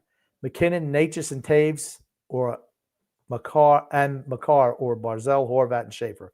McKinnon, Natchez, and Taves, or Makar. I mean, okay, Colorado's two forwards are just light years better than Barzal and Horvat. I'll just put it to you that way. Light years better. So, yeah, I'm taking Colorado. Nick forget it. Nick M. Sorry, Nick. Moratos. What do you think about the Pierre Greco firing? Yeah, you mean you're not guaranteed a job forever, and Ilya Sorokin's not been great the last year and a half, right? Well, the last full, from the middle of last year till now, he's not been great. Change sometimes has to be made painful. They put his own goalie coach in there, his own guru. I understand it. And that's not to say that Greco sucks, because I don't think he does. But they need to get Sorokin going. That's just it. Yep. Frank from Empire State says Schaefer and Barzy are amazing. So is Horvat, and Barzy is killing it. Horvat has been really good to start the year. Absolutely. He's probably not going to have the shooting percentage that he has right now, but he's been really, really good. Jeremy says Cizikas can go on the wing. I think Cizikas needs to go, period. Or you move Barzal up with Horvat. That's what I think is going to happen. That's what I would do. It makes the first line much better. Robert Marshall says Casey should be waived. No, you try to trade him. Jeremy says Henneman with Pajot and Holmstrom. Oof. That doesn't help Pajot. That does not help. I think you're going to see Pajot with Palmieri and Lee. That's what I think. Then you'll have Ritchie with Holmstrom and maybe Henneman. Drouin with Pajot and Holmstrom. I keep on leaving Drouin out. Put Henneman with Cizikas and Duclair. I think Duclair is going to be at the top of the lineup. Shabanov with Barzal and Horvat. Shabanov is hurt right now. And you're going to see that a lot. And talking about Shabanov, I think he's been in his own end. He's a liability, and he's just so tiny that he's going to be in and out of the lineup with injuries. Now, that being said, in transition game in the neutral zone, he's good. He's good. And you can see what they're talking about. But he's so small. I don't think he'll withstand the rigors of the NHL for full seasons. Frank from Empire State says their defense sucks. They will bring up a defenseman. Who? Who can you bring up to make this team better? Isaiah George, Ethan Bear. Isaiah George is a puck-moving defenseman. He's not great defensively. We need a defensive defenseman. Very true. Ethan Bear, he's a journeyman. Maybe you get away with him. I don't know. But they're not the answer. We need a stud. We don't have it. We don't have those type of defensemen in the system right now. We just don't. Gungun says the Islanders' defense is sloppier than a sloppy Joe. X, you ever had sloppy Joes? No, but all I can think of is from Billy Madison, the cafeteria lady. Sloppy Joe, sloppy Joe. She goes, eat your sloppies. I made them extra sloppy today. That's only that I can think of. It's like a hamburger bun. Yeah, with just mystery meat on top of it. It's not mystery meat. It's like hamburger meat with like tomato sauce on it, and it's like a mess. It's absolutely a freaking mess. The bun gets all soggy. You better eat it fast, or it's just going to be falling apart in your hands. It's disgusting. And was Lando Calrissian a friend or foe? I'd say friend. I would say friend. Yeah, he did sell him out for a little while, but he turned. Billy D. Williams. Rich Arnold says dump Zeker and you have 2 third lines. That's fair. Frank from Empire State says Barzal has been skating great. No, he is not. He's not. He's been playing good though. I'm not ripping Matt Barzal. His edge work is not even close to what it's been in the past. Just not close. I'm not saying he sucks. I'm not saying he's still not a great skater, but I think I think it's fair to say he's not the same skater that he was before the knee injury. That's all I'm saying. Jeremy once again adds the new goalie coach is from CSK Moscow, was the coach of Gamzin, the prospect who has been putting up good numbers. Yeah, if they're looking to Russian goaltenders, and Russian goaltenders usually pretty good, right, X? Yeah. Uh, Shesterkin, yeah, Sorokin have been really good. Vasilevsky. Yep. I mean, yeah. Bobrovsky, all those guys. All great. Yeah, I mean, hey, if it works, great. Yeah. Nick M says, forget the World Juniors. He might make the Canadian Olympic team. Probably not going to make the Canadian Olympic team. I'll tell you what, though. If you ask me if I take him over Evan Bouchard, the answer is absolutely freaking yes. Then Drew sent us this. Speaking of the Olympic team, it says news: the NHL is canceling the Olympic send-off event at UBS Arena in February. Traditional NHL All-Star and Skills competition is returning on February 5th through the 7th, 2027, at UBS Arena on Long Island. Yes. What does that say for the Islanders, X? We ain't getting that first overall pick. We ain't getting that first overall pick, X. Who's going to get that first overall pick? A team that plays in yellow and black and is out of the same area as another team in NFL that plays in yellow and black. They're winning a lot of games though right now, Pittsburgh. So doesn't matter. I know in another sport, a franchise who won a lot more games than another local team of ours, and they still didn't get the number 1 overall pick. Shocker how that happens, right? Who are we talking about? The Hornets had a 14% chance to get the number 1 overall pick in the NBA draft, and they didn't get it. They got like the 3rd or 4th selection. Shocker. They had a 14% chance to get the number 1 overall pick. They didn't want it. They didn't want Cooper Flagg going to Charlotte. Period. Mario Vargas says, amazing how so many fans wanted Higgins or Misa. Yeah, it's astounding. Yeah. Thank God that didn't happen. Jeremy says McCarr leads the defense in points with 8. Schaefer is tied for second with 7. Fox has 6. Josie has 5. Quinn Hughes 5. Lane Hudson 5. Jake Sanderson 5. Darlene 5. Wierenski 4. Shabbat 4. Dobson 4. McAvoy 4. And think about not all of them, but a lot of them play on way better teams than the Islanders. That's for certain. Drew says, Grumpy, the so-called fourth liner has 4 points in 6 games. Doesn't look like fourth line numbers to me.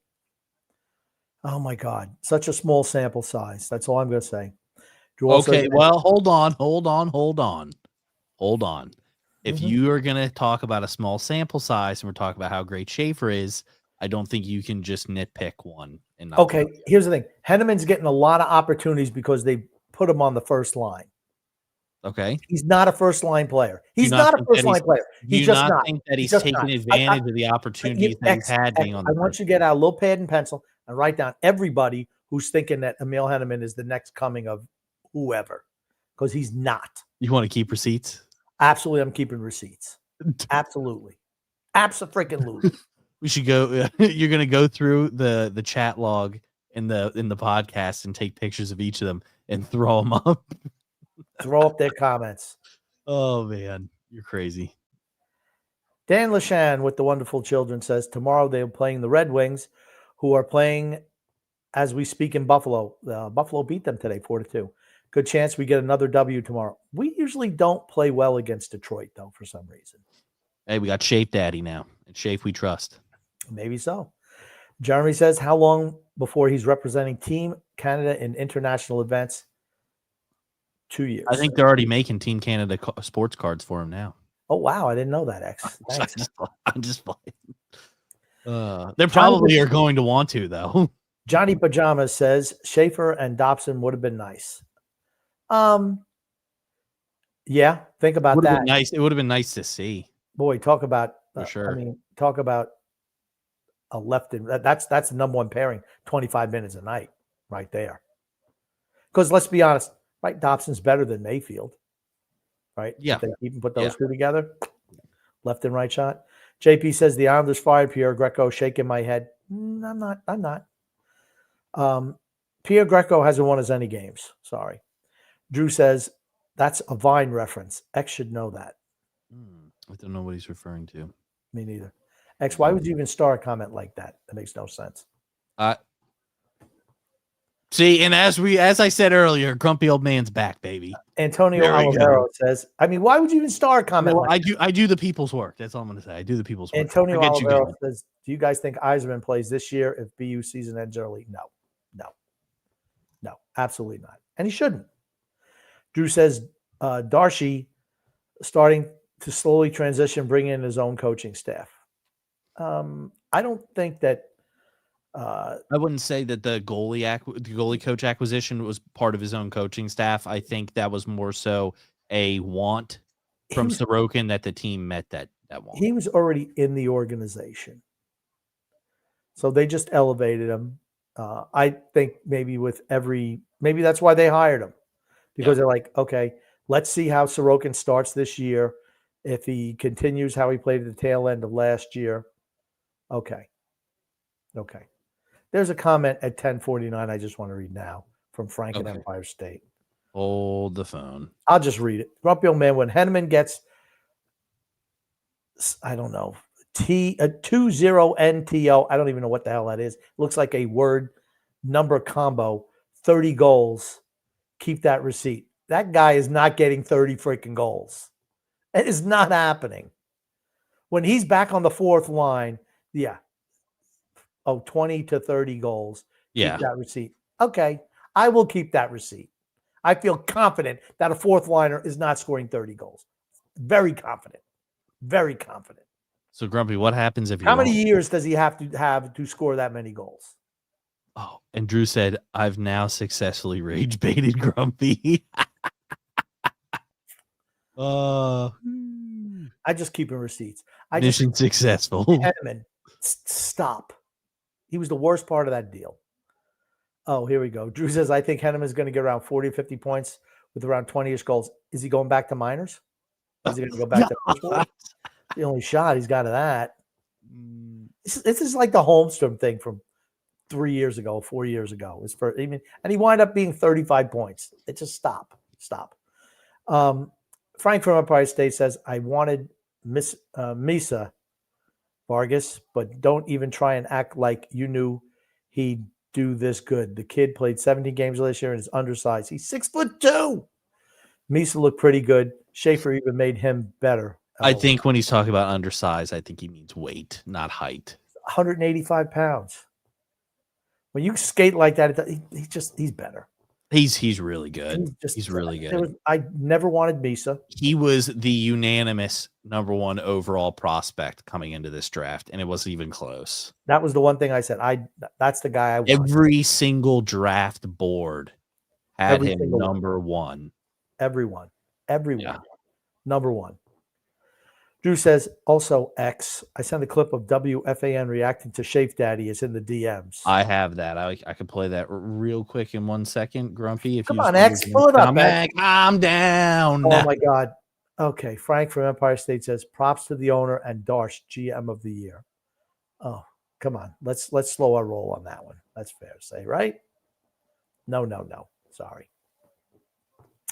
Rick Rock says, Grumpy, echoing your hot take from last week, I told my brother, a Bruins fan, that I get Orr vibes from Schaefer, generational defenseman. Yeah. Look at the skating. Just look at the skating. That's what I talked about with Bobby Orr. Look at how they skate. Now, Bobby Orr, a lot of knee injuries, right? Guys, of course, the game was played differently. Why are you wishing that upon Schaefer, Grumpy? Do not even put those words into existence. You don't check people like that anymore. Where you're going at the knees. That was legit back in the day. That was fair to do that. But if you just look at the style, that's all I'm saying. It's like everyone else is standing still. This is the video Drew sent in. Okay. There's a future superstar in the NHL playing for the New York Islanders, Matthew Schaefer. Yeah. He's so good that it is worth discussing. And by the way, there are 3 teams in this town. 2 of them are worth discussing right now. The one plays at Madison Square Garden. That's not. It's not. I know the Rangers are the premier team in town. The Devils and Islanders are far superior to the Rangers this year. Devils have a real shot to do some damage in the conference. And the Isles got Schaefer. How come when the Islanders draft somebody over number 1 overall, he's actually good? And with the Rangers, it's, Lafreniere, Kakko, second pick, and they stink. Total busts. I'm tired of it. The Islanders get these number 1 picks, guys are studs. Devils get these guys, number 1 pick, number 2 pick, guys are studs. With the Rangers, it's Lafreniere. Maybe in year 15, he'll figure it out. To be competent, a third line center, like give me a break, or a third line winger. It stinks. So, Schaefer and the Islanders, it's exciting what's going on in the Islanders. Okay, there's nothing exciting about the Islanders. It's Schaefer. Yes. It's Schaefer. I think that's what he's trying to get at. Yes, that is. But I don't want to think the whole team. Now, he's a Rangers fan. You could just tell he's a Rangers fan. Oh, absolutely. He's a Rangers fan. Yeah. That's why he's upset. Ryan Richards says, what up? What's up, Ryan? What up? Johnny Pajamas says Schaefer will represent the home team in the All-Star game next year. Absolutely. I 100% agree. He's good. Frank from Empire State says Misa will have a great year. It's early. Yeah, Hagens. LOL. Yeah. What did Misa? He was invisible yesterday. No?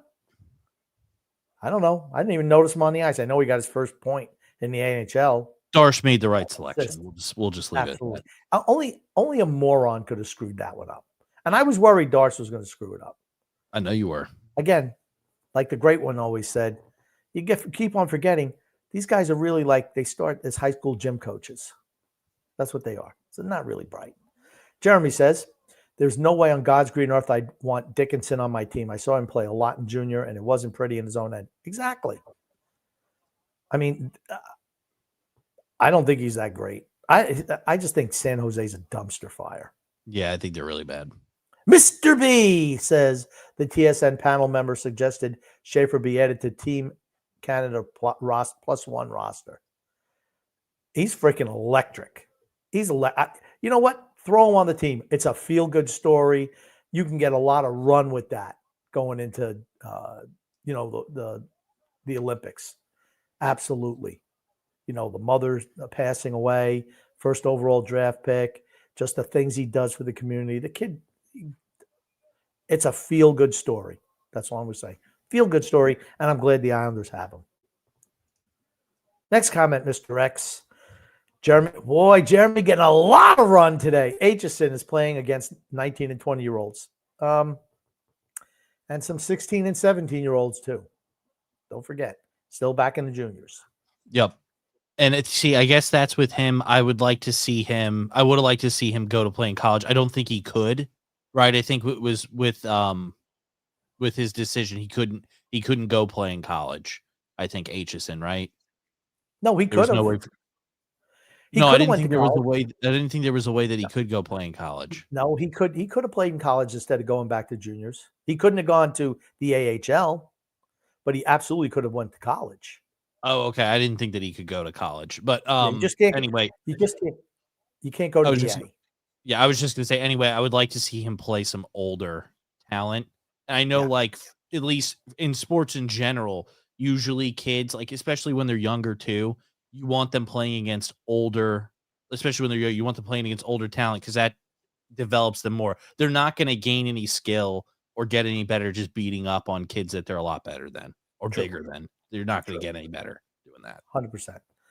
Oh, sorry. Jeremy says you said $9.5 million to gain 2 first-round picks. Well, it wasn't 9.5. You shed 4.5, whatever he was making before.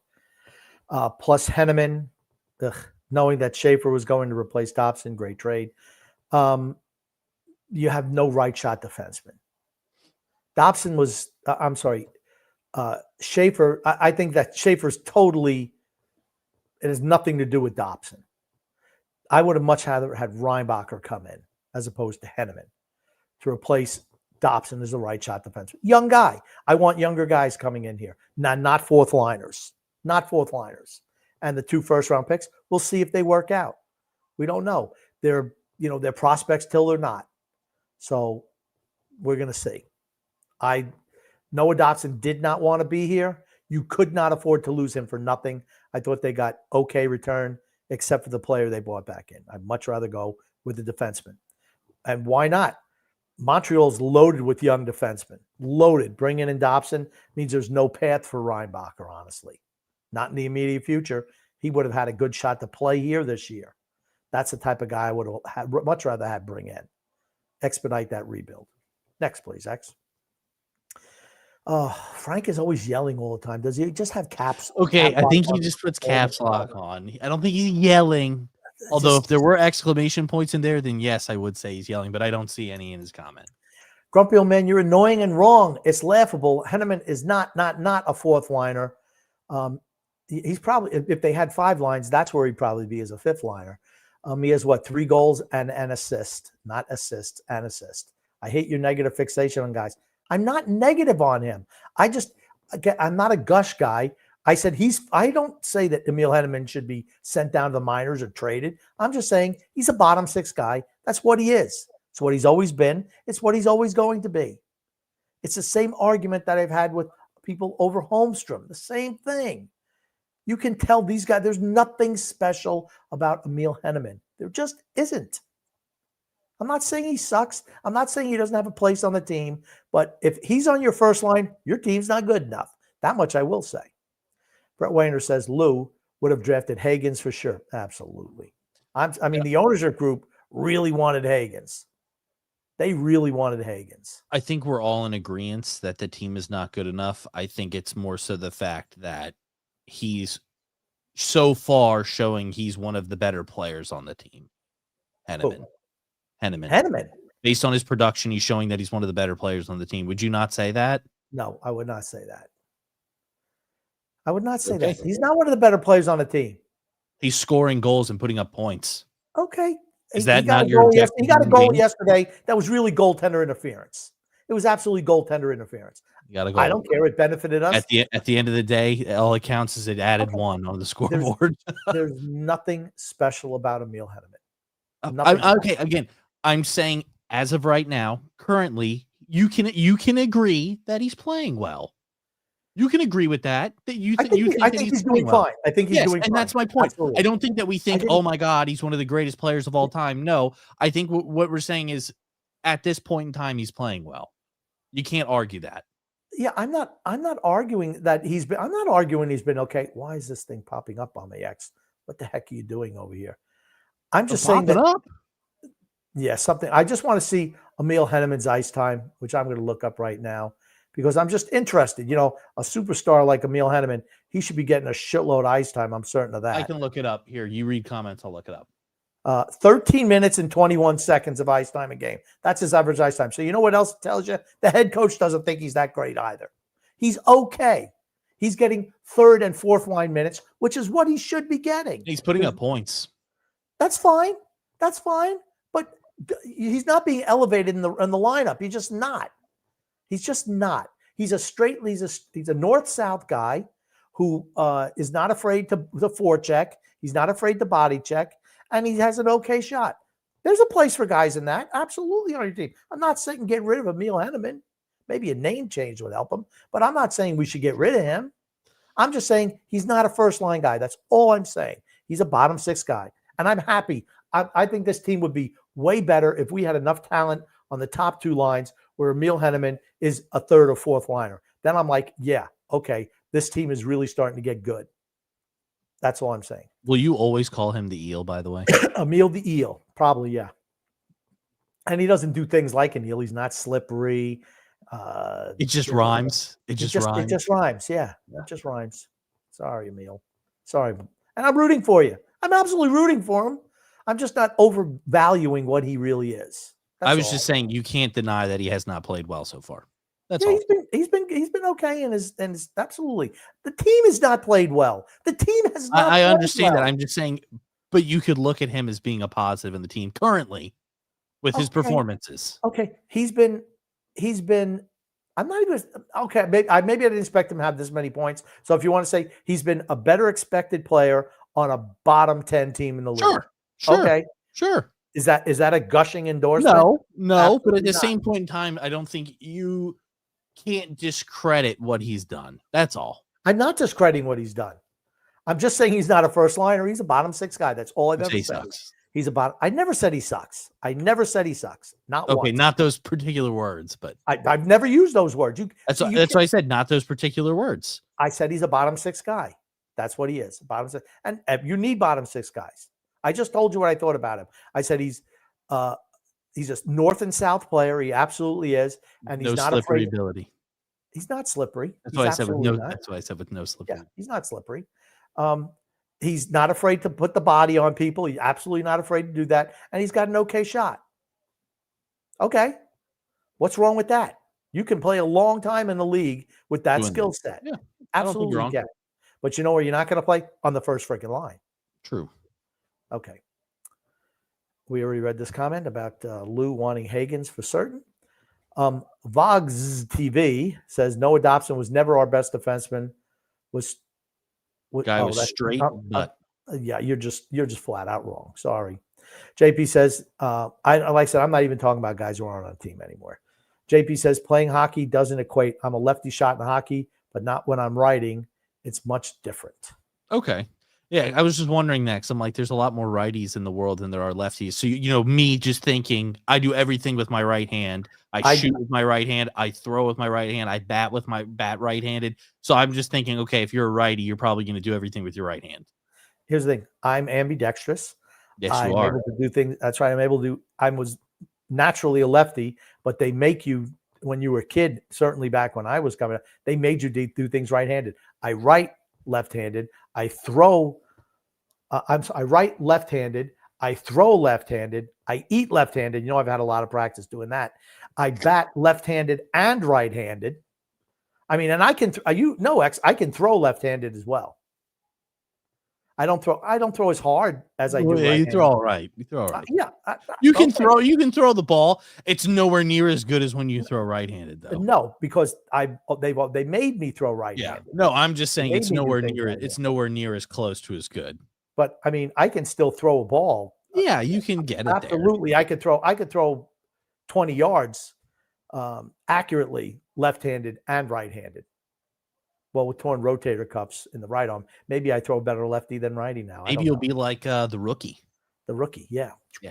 Your arm will just turn into a rubber band. You'll be throwing the ball 150 miles an hour. Yep. Yeah. JP says, okay, we already wrapped. Frank from Empire State says, no, see, he does not have caps locks on. Sometimes he's rational, and then he gets irrational, then goes back to rational, and then back to irrational. It's okay, now I'm going to put up a comment that he messaged after you said that here in a second. Just read this one, and I'll put it up. Frank says, moved our best defenseman? Ha. He sucks on defense, grumpy old man. He was our best offensive defenseman, and he sucked offensively last year, too. It's because he was shackled with that useless piece of shit, Romanoff. Had to cover for his ass. How's Romanoff look this year, playing with Tony D'Angelo without somebody to cover for him? They look abysmal. Just like I told you. I told you it was going to happen. That's exactly what happened. Frank says, yes, X-Man, I'm not yelling. I'm blind. LOL. There you go, Grumpy. Jeremy says Sabres 4, Wings 2. By the end of the year, who and in what order the top 4 of the Atlantic? Boston, Buffalo, Detroit, Florida, Montreal, Ottawa, Tampa, Toronto. Okay. I hate to say who in what order the top 4 is going to be, but I think my top 4 teams are probably going to be Toronto, Tampa, Florida, Montreal. That's what I think the top 4 are going to be. I think Ottawa's I can't figure out Ottawa right now. They're just not playing well. Yeah, they're horrible defensively. They picked up Olmark last year, and I thought they were better, but this year they've just been terrible defensively. I think Detroit is going to take a step back, even though they're playing well now. I think they'll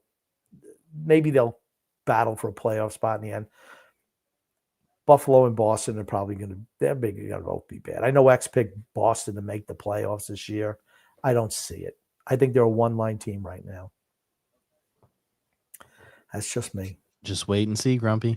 All right. That's all I'm saying. Okay. Frank from Empire State. Here he goes again. I can't wait for Schaefer to put on weight. LOL. He eats on Strong Island. Great eats on Strong Island. Okay. Yeah, he's going to put some weight on. I think he will. But I don't see him really getting out-muscled. His stick work is so good in the defensive end.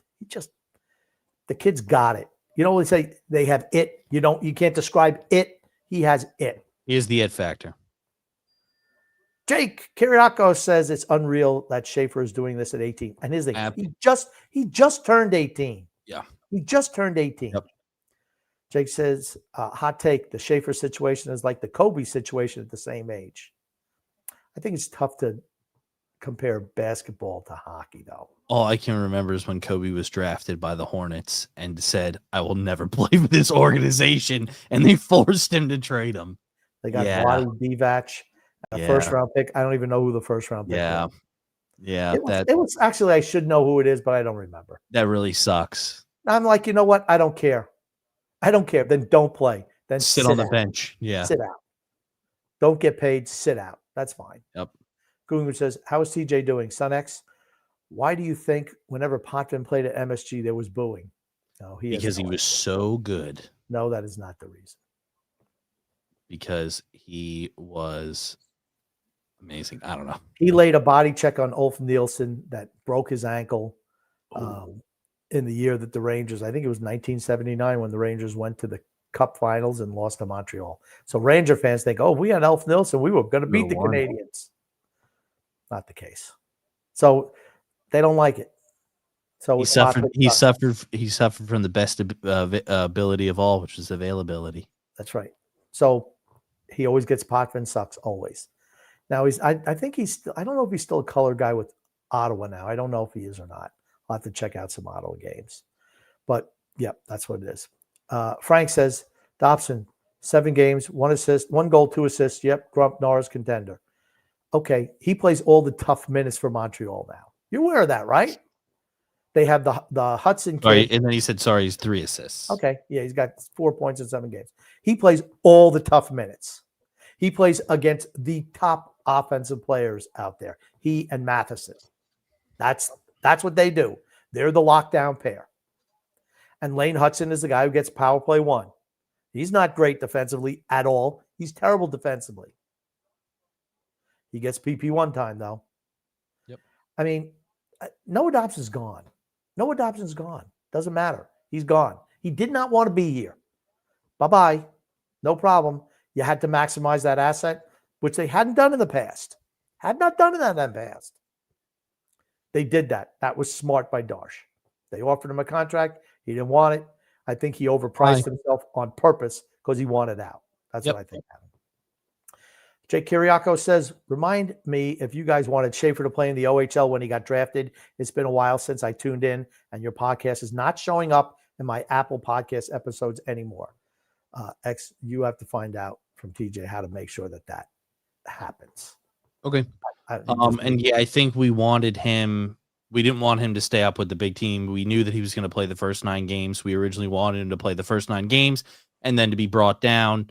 But now looking at how he's performed through the first 6, he needs to be up.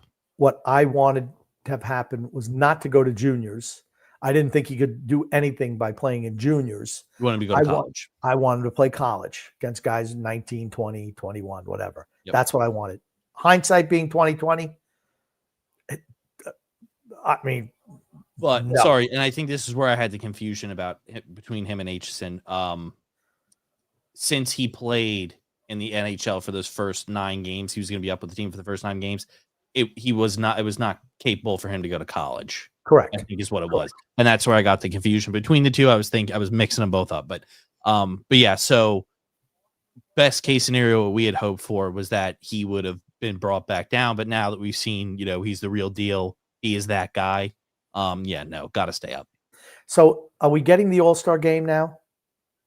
It looked like from that Twitter post. Okay, so we're getting the All-Star game. You want to know why we're getting the All-Star game? Because we're not going to get the number 1 overall pick. Because Matthew Schaefer is going to be in the All-Star game. Probably. Yeah, well, we're getting it says we're getting the traditional NHL All-Star game and skills competition is returning on February 5th through the 7th in 2027. So it won't be this year, it'll be next year. Okay. Yes. So nothing this year. Okay. Correct. Okay. We're getting nothing this year, but it will be next year. Maybe I want Gavin McKenna too. Yeah, maybe they'll load us up with another number 1. No, it's going to the Pens. I'm calling it right now. I'm sticking true to my word, Pens. And when the Pens get it, Grumpy, I want it noted. You have been on record. A year in advance, I called it. You have been on record. I remember we're going to do the lottery draft show whenever that is. We will, because the Islanders will be in it. So we'll be doing that. Absolutely. I want the Islanders to have at least 3 number 1s and 2 number 2s going into next year's draft. And when I'm right, I just want everybody to tell me how great I am. JP says Schaefer looked damn good. He looks good. Yeah. Damn good. Yeah. Son X, I have a lot of faith in you. So much faith that I know you will make me proud when you effortlessly. Oh my gosh. Now, here's the thing, X. TJ said, how can you possibly miss this over and over and over again? And I have to question how it's possible as well. He said, now, of course, TJ's a cheater. And what he says is, you have queued up that comment. You've queued it up. You should have something where you have Islanders captains and then just run them off. Can you name 5 Islanders captains? Yes. Let's hear it. Anders Lee. Anders Lee, that's one. Matt Barzal. Matt Barzal was never a captain. Or not Matt Barzal. Sorry, Jonathan Tavares is what I meant. Not Matt Barzal. Okay, I meant Jonathan Tavares. Michael Pekka. Michael Pekka, that's 3. He's another one. Dennis Potvin. Dennis Potvin, okay, that's 4. And then the guy who's like flat tire. It was Flatley. Yeah, okay, Pat Flatley. Yeah. Woo! There's 5, baby.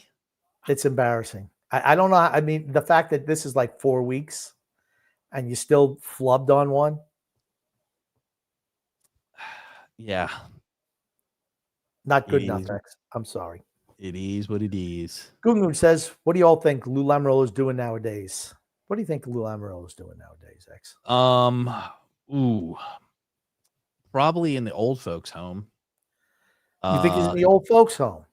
Yeah. Probably yelling at the TV screen about how Darsh is ruining the team and Schaefer is what's wrong with hockey. I don't think that's what he's doing. I think I don't know what he's doing. I'm I joking. don't know what he's doing. Probably eating prunes and stuff like that. He's probably hanging out with Fredo. He might be hanging out with Fredo. Could be hanging out with Fredo. Very possible. And Gungun said, lighten his farts, ? Jake Kiriako says, Romanoff does a lot of things well when he's on his game. Hits, block shots, home run passes, total heart and soul guy. The problem is he's overpaid and we gave up too much to get him. And when he's out of position, it's bad for us. Yep.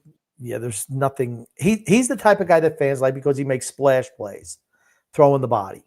That's what he does. He throws the body. He's not good enough. He's never been good enough. And we gave up. Think about what we gave up to get him, X. We gave up Frank Nazar, who was the number 13 pick in the draft. I know you'd mentioned him and said that he's very good. He's very good. He's on your fantasy team, X. You should know he's good. I do know he's good. My fantasy team's good. Jake says Romanoff's a good skater as well. I'm not a Romanoff fan. Never have been. Frank from Empire State says, hey, X, you sure love looking way too far ahead. That was about me talking about if he's going to get his number retired in the rafters. Yeah, that's really way far ahead. Way too far ahead. Hey, what can I say? I'm optimistic. I don't know. Gungu says, Grumpy, what are your views of Rush reuniting for a tour? Will you spend big bucks on tickets or are you unsure? I think they're a band that actually could age well. I don't know how old the guy, they got to be, man, in their 70s, though. You don't know. Geddy Lee was never a great singer. Neil Peart, great drummer. You know what? I don't know what the ticket price are. I guess it depends on the tickets. Brett Weiner says, does he mean 27 if retired by Tonelli, but Lee still wears it? I think that's what he was talking about. I did not understand the question. Drew says, keep in mind the reason why Holmstrom isn't getting meaningful minutes is because he's not Darsh's guy and we got too many forwards. And it's too bad because I think he absolutely earned that time. He earned that time.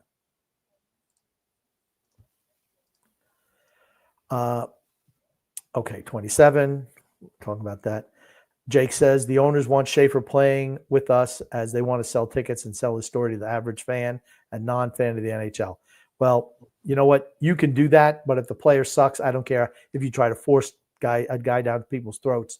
If he can't produce the goods, it doesn't matter. This kid's the real deal. So they got lucky about that.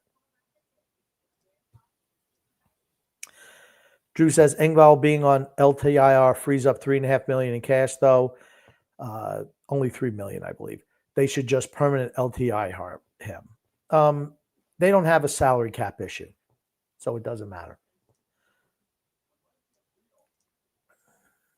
JP says Jeremy is technically correct since 99 is retired league-wide. Okay. Saying it was 99. I think it's ridiculous to retire a number league-wide. Just ridiculous. Nader Fari says, who is Mr. Islanders? I think this is directed for you, X.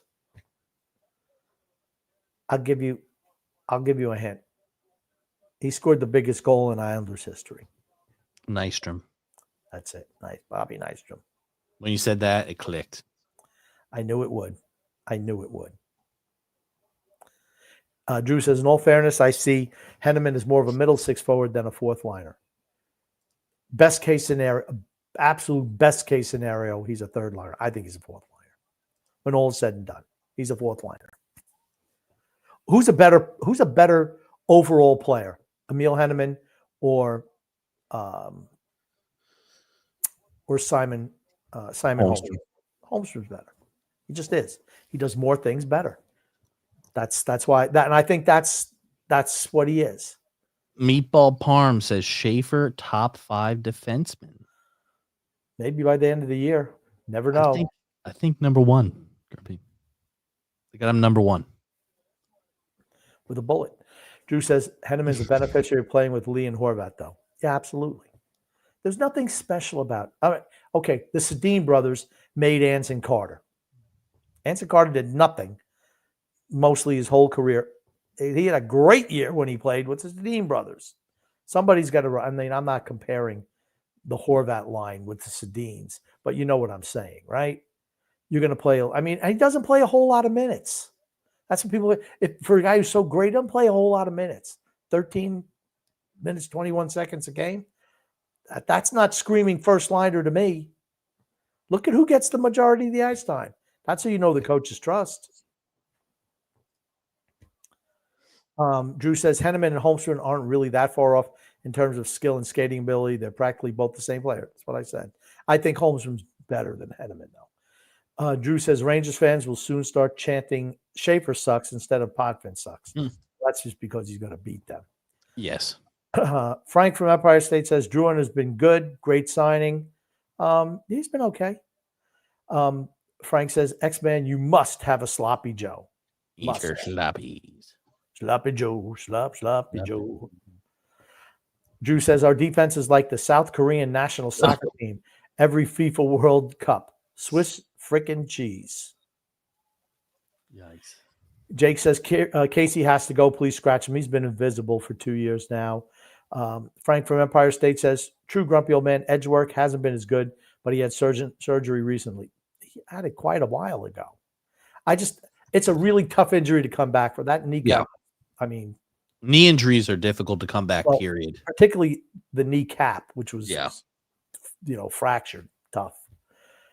I'm not saying, again, I just don't think he's the same guy yet. He said himself in training camp, he doesn't know if he'll ever be 100%. Okay. That's not good. Okay, but still. Okay, here's the thing. He's going to know how healthy he feels that he can be. Better than any doctor or anybody else. True. Sloppy Joe's, JP says, hamburger meat, Worcestershire sauce, and Heinz ketchup, sometimes corn if it's fresh. Ugh. Onions too. I was never a fan of Sloppy Joe's. JP says, I don't know, Grumpy. Weird things can happen on bad teams. Michael Grabner, P.A. Parento, and others. Okay. Great. What are those guys? Are those guys, does anyone consider them great players? The answer is no. Drew says, I think Grumpy and Frank should make a bet. I don't need to make a bet. I have enough money already.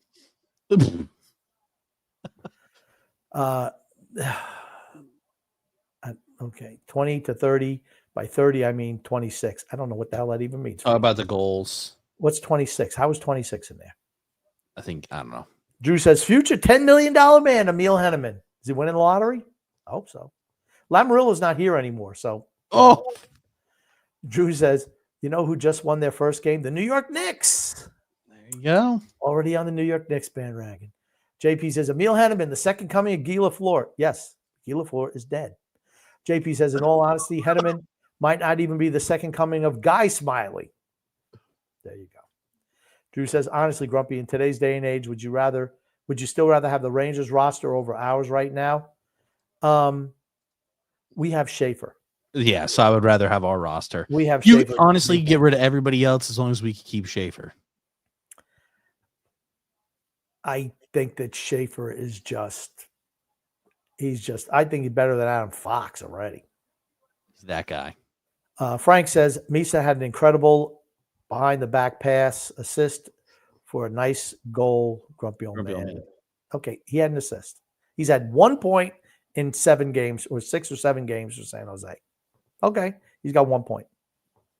Drew says, I forget, isn't Eklund playing against older competition? Yes. He's not been great, but, he's young. He's young.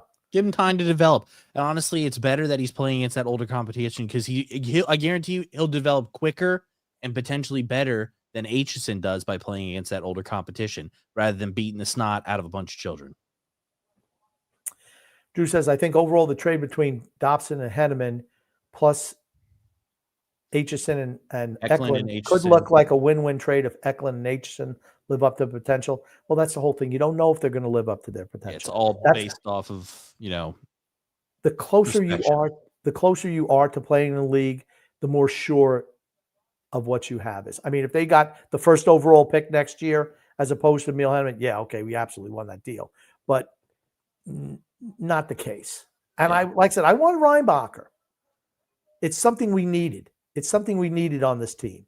That's the whole thing. We needed Reinbacher on this team. Rich Collane says, Thornton Mellon went to college. Game on, Hammer. Do you know who Thornton Mellon is? Nope. Back to School. Watch the movie Back to School. Oh, I've seen Back to School with Rodney Dangerfield. That's right. His name was Thornton Mellon. And then also, who was in that? Robert Downey Jr. was in that. Yep. And then, what's his face from Ferris Bueller's Day Off was in it as well. No, I don't think he played the kid. His son. He was not in Ferris Bueller's Day Off. Who was this? Keith Gordon, who was in Jaws 2. Okay, I'm thinking of somebody else then. Yes, you are.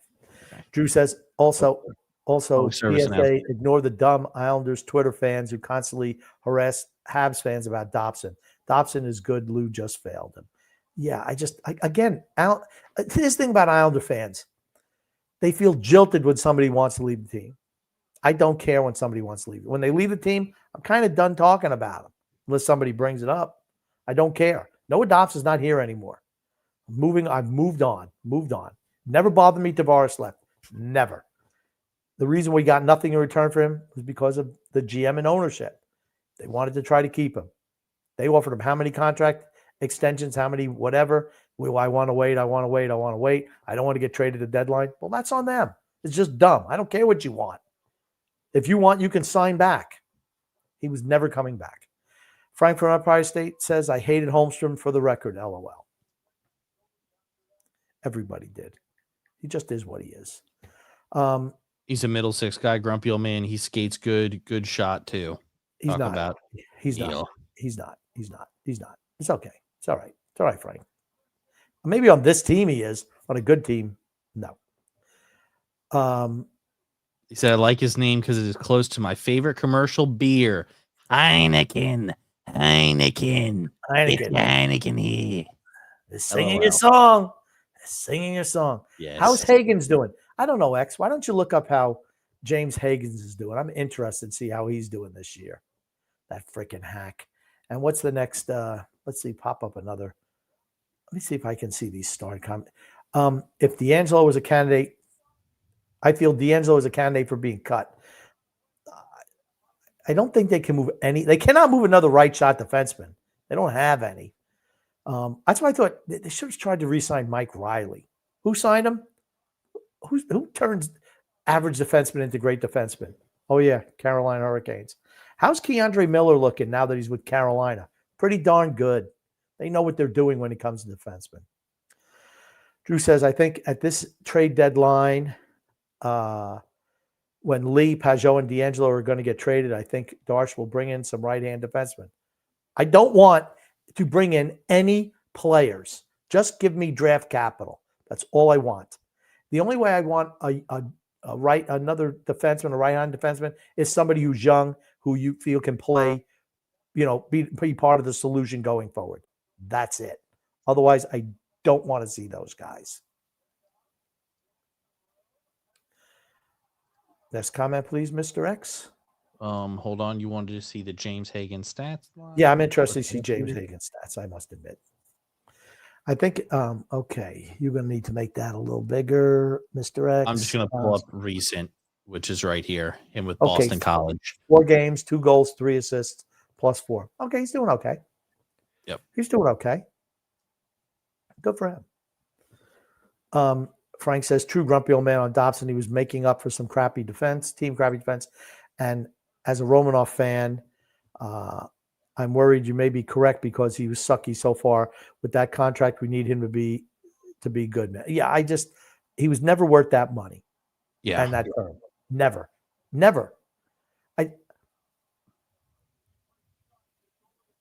Dobson was always shackled with a bad defense partner. Always. Old Zdeno Chara. Finished Johnny Boychuk. Old finished Andy Green. Alexander Romanov.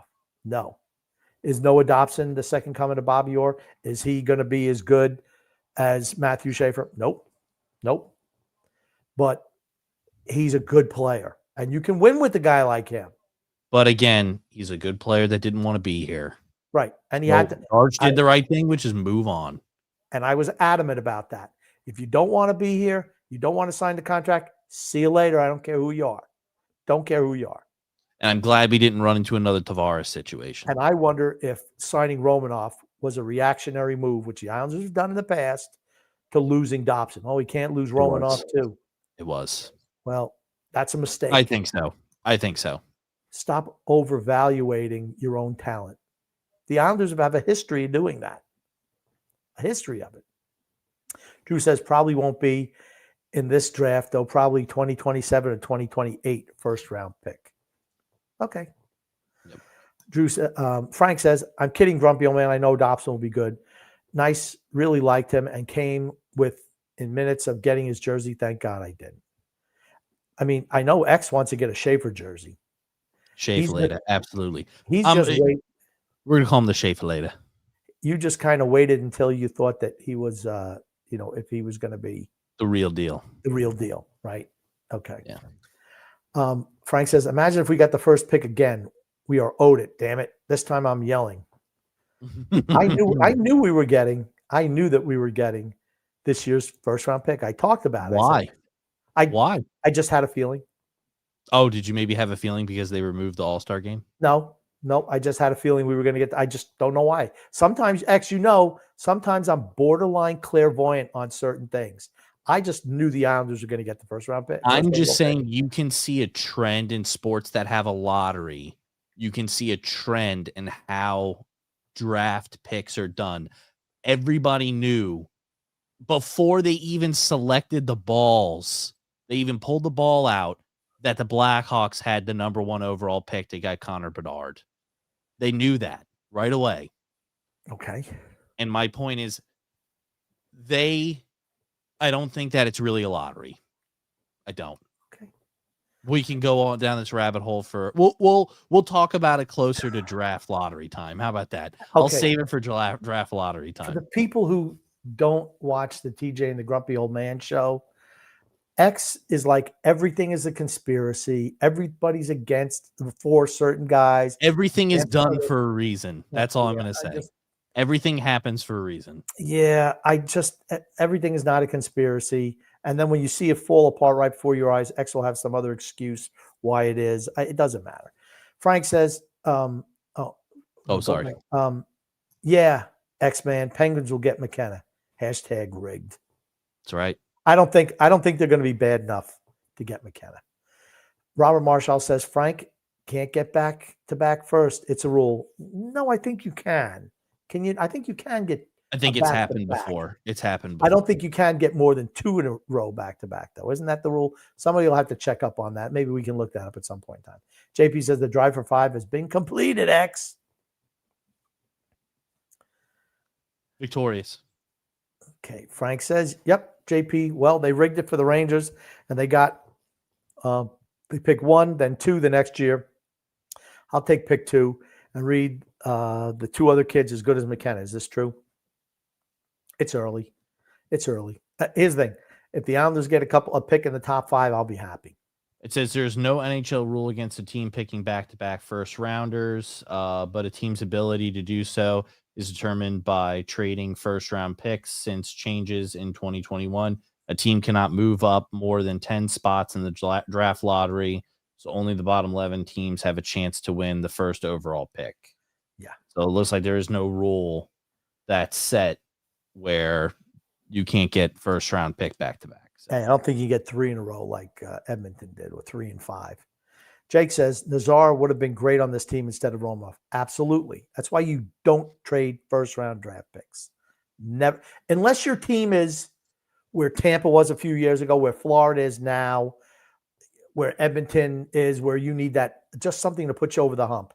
The Islanders were never that close. You don't do it. That was the biggest failure of Lamoriello, the biggest one. David S. says, good evening, guys. Grumpy, didn't we have to give up a second-round pick next year to trade Bailey? I think we did have to trade a second-round pick next year. But let's say you move Pajot and Lee and D'Angelo. That should be enough to get you a 1 and 2 twos. That's what I'm saying. Then you got 3. We already got 2 1s.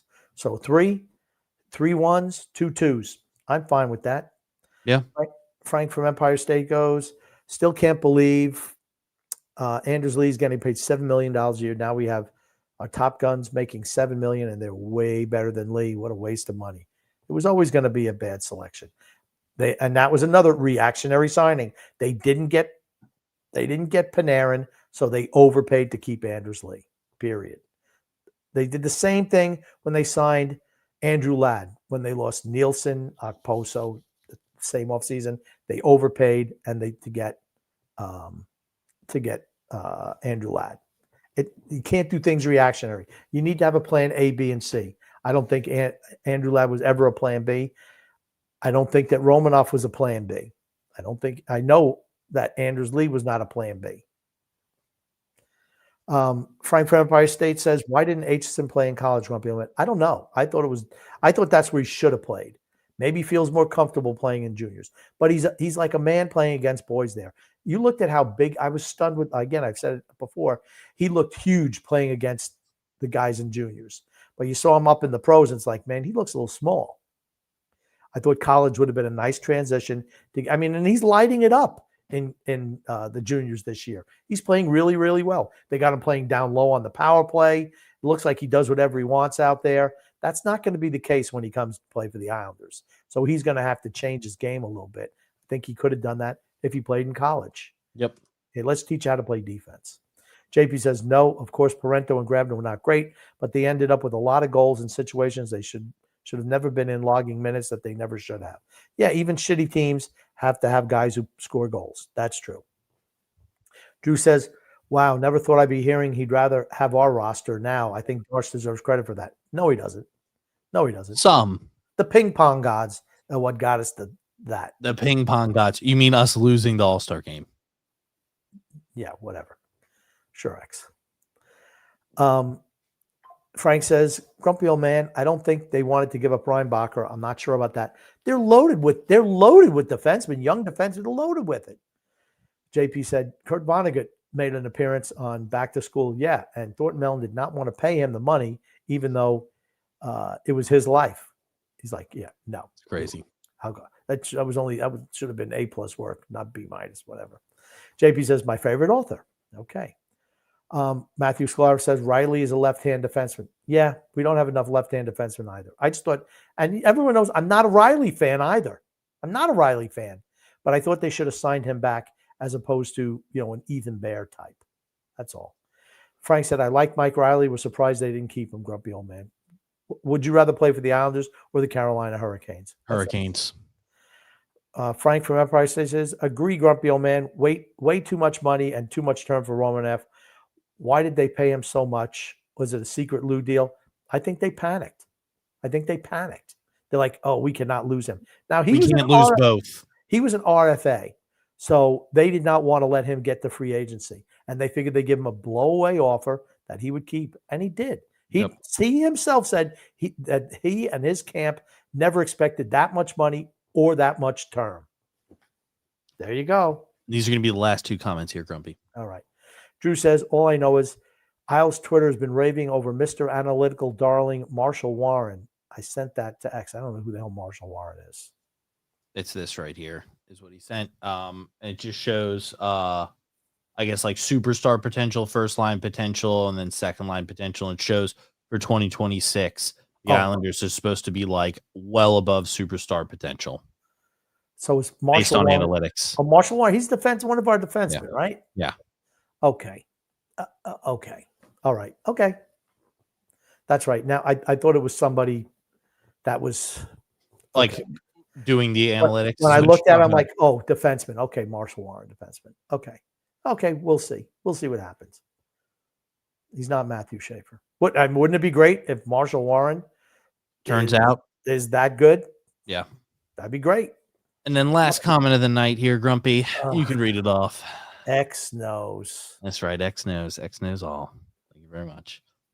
All right, Grumpy. Anything you want to say before we log off tonight? I just want to say love and laughter to everyone who listens and even those who don't, from Son X and the Grumpy Old Man.